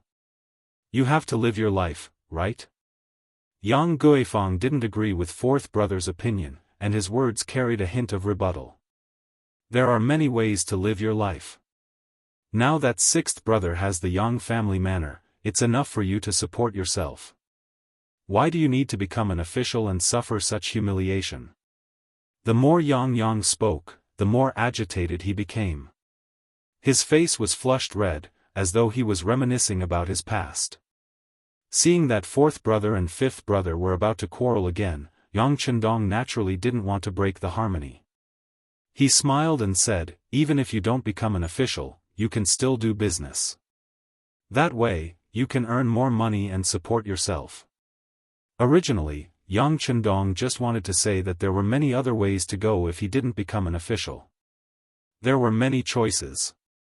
But he didn't expect that when these words came out, the entire central room immediately became quiet. Everyone looked at him with surprise and shock. What? Did I say something wrong? Yang Chendong had a puzzled look on his face. Thinking back carefully, he didn't do anything excessive. That. Sixth brother, don't make fun of sixth sister. I did marry a businessman, but he still treats me well. I'm quite satisfied. The sixth sister, Yang Qin, spoke. As she spoke, she lowered her head, as if she had done something shameful. What's going on? Yang Chendong was even more confused. He really didn't know why everyone was looking at him like this, and he didn't know why sixth sister would say this. Yang Chendong opened his mouth wide with a puzzled look. He looked at fifth sister Yang Li's eyes. Sixth brother, do you really not know? Your sixth sister married a businessman. You also know that a businessman's status is only slightly better than a slave's status. It's even worse than an ordinary person. Oh. At this moment, Yang Chendong suddenly remembered that in the Great Ming Dynasty, people were divided into classes. To be specific, they were divided into 5 classes. The first class was the noble class, which was usually dominated by aristocratic families. The second class was the good class, which referred to ordinary people. The third class was the merchant class, which, as the name suggested, was a merchant. The fourth class was the slave class, which was the status of a slave. Once sold, it might be a slave class for life. Unless the master was willing to give the government a large sum of money to change the class, the children born would also directly become a slave class. The fifth class was the cheap class, which referred to prostitutes, actors, and so on.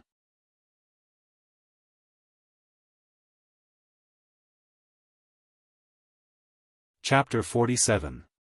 In the Ming Dynasty, there was a clear hierarchy. When the Ming Dynasty entered a period of decline, the merchants slowly developed to the same level as the commoners. Since ancient times, money made the world go round. However, the sixth sister, Yang Qin, married a merchant. Because of this, the eldest and second brothers of the Yang family were very unhappy. However, their father had already passed away and their mother was still alive, so it became a reality. Just now, Yang Chendong casually said that he could do business to earn money. It was no wonder that everyone looked at him like that. Even the sixth sister, Yang Qin, took the initiative to explain. It was reasonable for them to think that she was secretly hinting at him. Suddenly thinking of this, Yang Chendong immediately said to the sixth sister, "It's my fault. I really didn't think too much. Also, when I said business, I wasn't talking about other people. This is my true thoughts." "Your true thoughts? Sixth brother, are you really going to do business?" The straightforward fourth brother, Yang Yang, widened his eyes in disbelief. Yes. Yang Chendong knew that some things had to be explained clearly in advance. Otherwise, if he did something and his brothers and sisters came to persuade him, it would be bad for his face. Business can earn money and strengthen the country. Why not? Also, I'm not just doing business. I can do business as an official. That way, won't there be some benefits? Do business as an official? This time, it was the fifth brother, Yang Guifang, who shook his head. "Sixth brother, you should know that if an official wants to do business, the lowest rank one can do it. You're only a ninth rank official right now. It's easier said than done." Rising from the 9th grade to the 5th grade was more than just 3 grades in a row. One had to go from the 8th grade to the 7th grade to the 6th grade to the 5th grade. Even if one wanted to reach 5th rank, one had to go up 7 ranks. Even the eldest and second brother, who were doing the best in the Yang family, were only 6th rank. Even if they wanted to go up half a rank, it was extremely difficult. How old was Yang Chendong, and he didn't have any contributions. Wanting to do this was no different from a fantasy story. Hee, it's fine. I know what I'm doing. Yang Chendong just smiled calmly. Since he wanted to do business, he naturally knew the rules here. He had already thought of a way and believed that it wouldn't be difficult to get a 5th rank official. Since Yang Chendong said so, everyone just thought that he wanted to save face and didn't want to show weakness. Therefore, they didn't dwell on this matter and talked about other things. After this conversation, Yang Chendong's mood became very bad. He was even furious in his heart. According to what 5th sister Yang Chendong had said, after knowing that 6th brother had come to the capital, all the elder brothers and sisters should have come. However, eldest brother and second brother were proud of their status. They were elders, and their official ranks were much higher than Yang Chendong's. 6th brother should have been the one to pay them a visit. As for 3rd brother, he was angry. He had worked hard for many years to get an official position, and he was still a 9th rank official. However, his 6th brother was so much younger than him and was already a 9th rank official. This made him lose face. Thus, like eldest brother and second brother, he sent his own son to come as a formality. The elder brothers were like this, but the elder sisters didn't have the intention to use their status. They all had their own reasons and difficulties. Eldest sister Yang Fei was indeed unwell. It had been a while, and it was said that she was much better. However, she didn't want to bring her illness to her younger brother. Thus, she didn't come. As for third sister Yang Jing, fourth sister Yang Mei, and seventh sister Yang Duo, it was because they didn't have a choice. This choice referred to the fact that they didn't have any say in their husbands' families. Moreover, because of the decline of the Yang clan, their status in their husbands' families had plummeted. Now, even though they knew that sixth brother had come to the capital from Jianghu, they still couldn't ask for leave and couldn't come to see him. Eldest brother, second brother, and third brother, whether they wanted to save face or were embarrassed, they didn't come. In any case, Yang Chendong was the youngest. At worst, he could just go and see them. However, the matter of third sister, fourth sister, and seventh sister really made Yang Chendong furious. As a woman, her own younger brother came from thousands of li away, but she didn't even have the freedom to see him.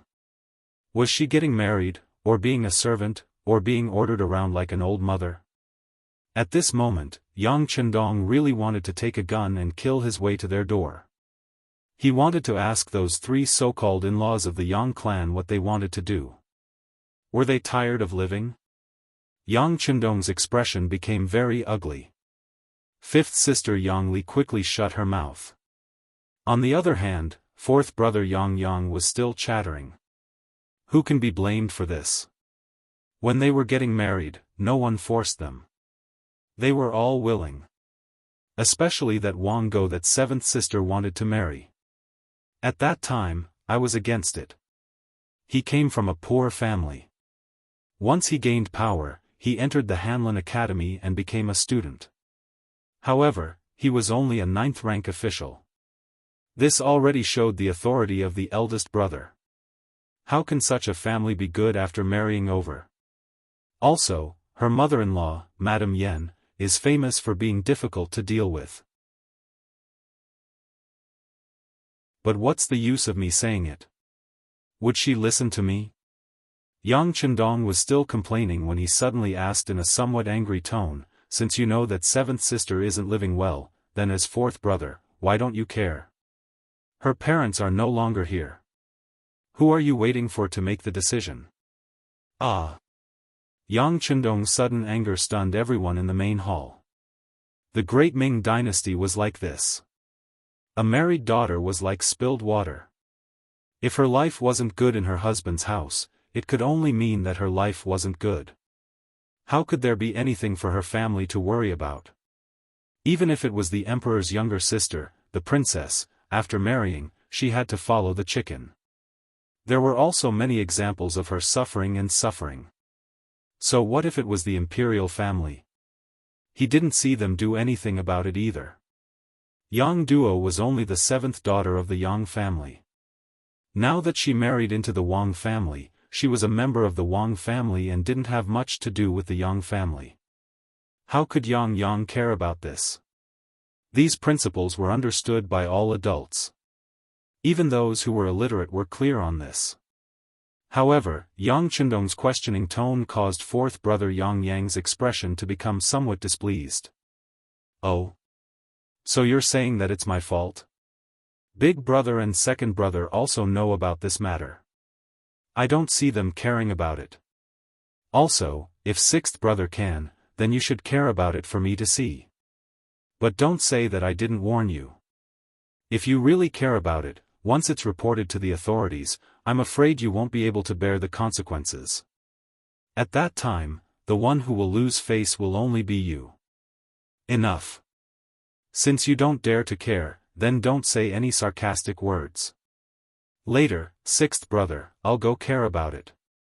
Yang Chendong said with determination. He was someone from the future. If these rules were reasonable, he would naturally abide by them. But if they weren't, then sorry, to hell with it.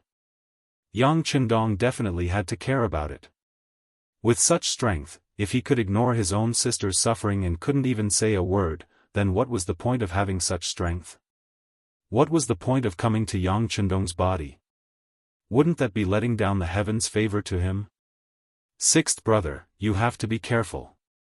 Don't be blinded by anger and do something wrong. Now that father isn't here, if something really happens, I'm afraid no one can help our Yang family. Fifth sister Yang Li and sixth sister Yang Qin both anxiously comforted him. They could see that their sixth brother was really angry this time. Yang Li regretted telling the truth. She thought that her sixth brother was educated and polite, so he should be cautious in doing things. She didn't expect him to have such a reckless personality. If she had known, she wouldn't have said it even if she was beaten to death. It's okay, fifth sister and sixth sister. I know what to do. Although Yang Chendong was a little angry, he wasn't unable to distinguish right from wrong. He knew that his sister was worried about him, so she said such words. Because of Yang Chendong's sudden change in attitude, and even questioned fourth brother Yang, this made everyone's face become a little ugly. Originally, they were going to stay here for lunch, so everyone lost interest and found a reason to leave first. Leaving Yang Chendong alone in the main hall, his expression was very ugly. Young master, what's wrong with you? Is there something that has made you angry? Anger is harmful to the body. You must be open-minded when something happens. Xiao Yin walked in. Just now, it was the Yang family's people who were talking. She was just a maid, so of course, it wasn't good for her to stay there, so she didn't know what happened. It's okay, Yin doesn't need to worry. Yang Chendong suppressed the anger in his heart and said to Xiao Yin with a smile. But then, his tone changed and became extremely cold. He shouted outside the main hall, Tiger's mane, get your ass in here for this young master. A figure suddenly appeared like a ghost. Tiger's mane half knelt on the ground with a plop. Young master, please give your orders. Although he didn't know why the sixth young master was angry, Tiger's mane felt a murderous aura. He had already prepared himself. Once the young master said that he wanted to kill someone, he absolutely wouldn't blink an eye. Go, investigate that person called Wang Go and his mother, Madame Yen. I want to know the current state of my seventh sister's life. Once you're done, report back immediately. If there's no news before nightfall, all members of the security bureau in the capital will be fined a year's salary and receive 10 strokes of the military rod. Yes. If there's no news before nightfall, Tiger's mane will come see me with his head. He stood up and turned around. At this moment, Tiger's mane hated that person called Wang Go to the core. Only then did Xiao Yin know that the young master was annoyed by the matter of the Yang family's seventh sister.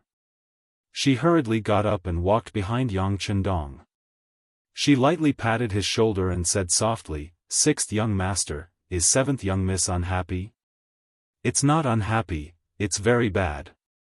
Yin, do you think a woman's life is so bitter that she has to follow her husband's lead after marrying into a man's family, without the slightest bit of opposition? Moreover, she has to share a man with several other women, and she still has to smile happily. Can anyone really do that?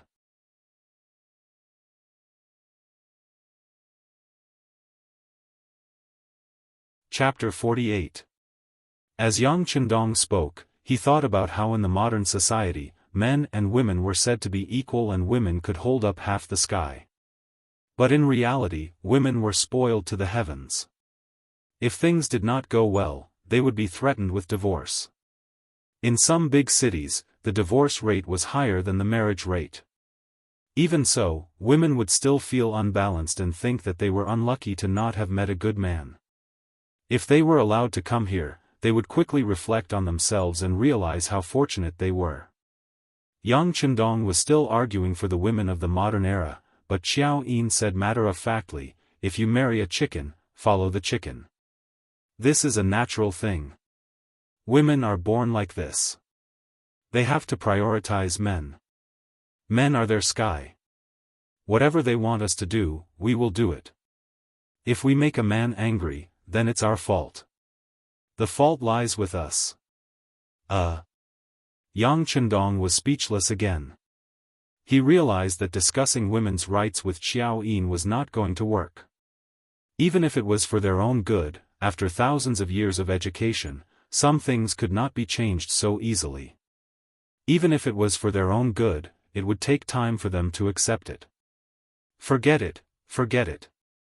Yang Qindong shook his head and gave up on the idea of reasoning with Xiao Yin. Perhaps no matter how things changed, there was one thing that would not change, and that was to not reason with women. Otherwise, the one who would be hurt would be the man. Tiger's mane moved quickly.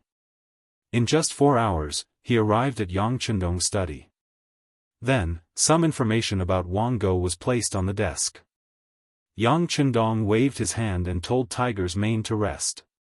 He believed that he must have not eaten. After there was no one else around, he picked up the information and started reading. Wang Go, from Nanjing, came from an ordinary background. His ancestors had been farmers for generations. When it came to him, he was diligent in his studies and became a scholar. In addition, he had a dignified appearance. When a man reached the Tao, even his chickens and dogs rose to the heavens. His dog life was not bad. He entered the Hanlin Academy and became a student, a 9th-rank official. Then, when he entered the capital, Wang Go left his daughter who had served him for many years in the Nanjing countryside and married the 7th daughter of the Yang family, Yang Duo. For someone like Wang Go to be able to marry the daughter of the late minister of the Ministry of Works was a very fortunate thing. For this reason, he was proud of himself for a long time. However, after marrying her, he realized that although his wife looked decent, she was just a flower vase. She did not know how to do any housework. Because of this matter, the relationship between the mother-in-law and daughter-in-law was very tense. At first, Wang Go would say a few good words for Yang Duo, but after a long time, he found that this woman had nothing good about her except for her good looks. In addition, the Yang family's influence was getting weaker and weaker. In the end, he began to dislike them. At first, he only scolded them a few times. Later on, there were punishments. Until now, he even took back the right to leave the house. In the beginning, Wang Go was still a little afraid because he knew that Yang Duo had 5 brothers and 5 sisters in the capital.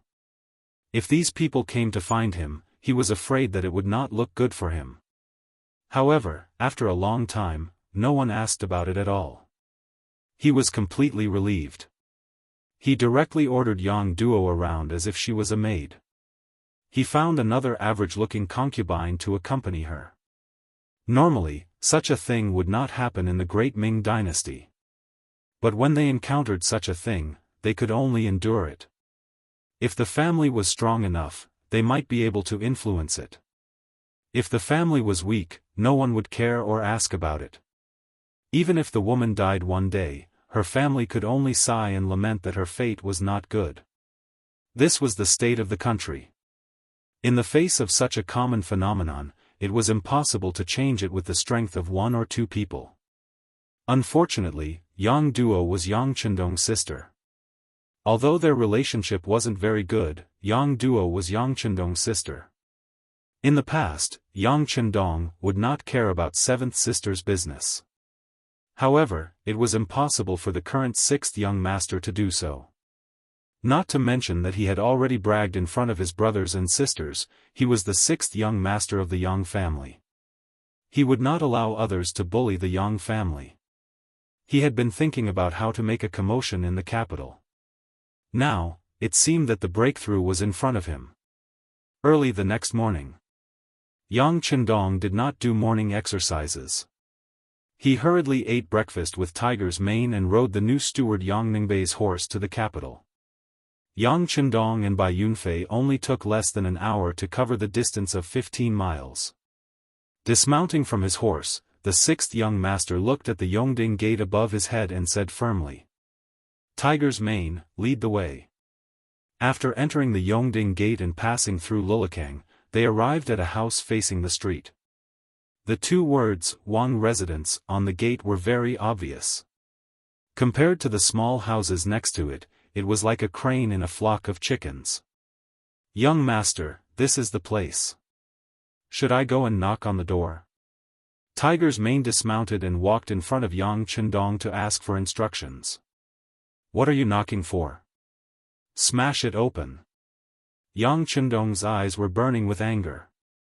This was the Wang residence where his seventh sister had married, and also Wang Gou's residence. Yesterday, Tiger's mane found out that Wang Gou was off work today and was at home. This was the best time to deal with him. Yes. After yesterday's investigation, Tiger's mane found out what had happened to the seventh young mistress. As the saying goes, if the master is humiliated, the servant will die. Of course, he understood the sixth young master's anger. After agreeing, he turned around and arrived in front of the two wooden doors. With a light shout, he sent Qi into his dantian. Then, he suddenly pushed his palms forward. The seemingly sturdy door fell to the ground with a loud bang, raising a cloud of dust. Early in the morning, the sudden loud bang attracted the attention of the people on the street. Many pairs of eyes involuntarily looked in this direction. They were confused and did not understand what was going on. Could it be that a thief had appeared? But this was broad daylight, no bad person would have the guts to do this. The door was pushed open and Yang Chendong walked in with a horsewhip in his hand. Behind him was Tiger's mane, who also had an aggressive look on his face. In the courtyard of the Wang residence, a man who looked like a scholar was standing there washing his face.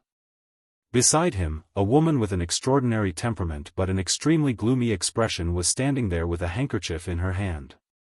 She seemed to be waiting to wipe the man's face.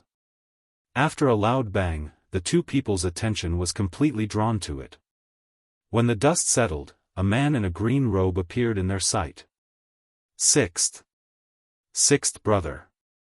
When she saw the person, the woman holding the towel was first stunned, then her face became filled with panic. She then lowered her head and turned to leave. Wait. The man beside her reached out and grabbed her arm. What did you just say? Do you know this person? Pointing at Yang Chendong who was striding over, Wang Gou's face showed a vicious expression. Smashing someone's door was no different from slapping someone's face. The Wang residence's door being smashed early in the morning was equivalent to the Wang family's face being slapped. As such, how could Wang Gou let it go? Seeing Yang Duo's expression, how could he not understand that this person had something to do with her? He's mine. Yang Duo wanted to deny it, but when she thought about how Wang Gou and his mother would bully her if she lied, she became nervous. She stuttered for a long time and couldn't make herself clear. Using this time, Yang Chendong had already walked in front of Wang Gou. When he saw that this person was grabbing sixth sister's arm, his expression became even colder. You're Wang Gou? Even though he had guessed something and was about to make a move, he still had to make sure of the person's identity. This official is Wang Gou. May I ask who you are? Wang Gou was not afraid of Yang Chendong because he was in his own courtyard. Seeing that the other party was not very old, he felt even more confident. He should be a wastrel or a helper that the Yang family had found. Regardless, he had the protection of an official. Unless the other party's background was very big, who would dare to make a move on his own? Raising his head, Wang Gou wanted to use his power to intimidate. However, before he could finish speaking, a large palm was already in front of his face. In his eyes, it was infinitely enlarged. Then, there was a crisp, pa sound, and the clean sound of a slap rang out. Yang Chendong used a lot of strength in this slap. It was guaranteed that the redness and swelling would not subside within half a month. This was also because he was really angry and was really angry. After taking the slap, Wang Gou only felt stars before his eyes. There was a golden light in front of him, and then there was an intense pain on his face. It seemed that something had fallen from his mouth. He instinctively reached out to catch it, and 3 teeth fell into his hand with blood. At that moment, he was so scared that he was about to cry. He muttered, "It's bleeding. My teeth fell out." As a person who only knew how to read books, a gentleman used his mouth and not his fists. When had he ever seen someone like Yang Chendong, who hit without saying anything? Not to mention that he was not prepared. Even if he was prepared, seeing blood would cause his mind to be in chaos. Ah!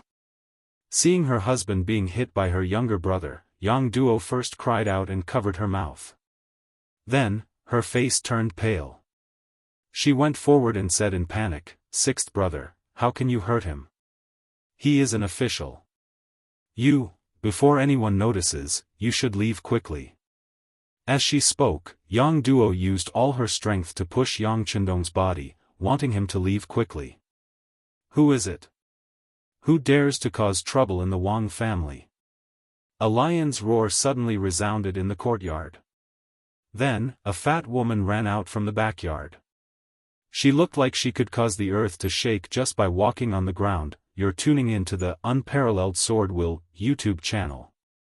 Don't forget to subscribe and join us on this journey to catch the most captivating stories.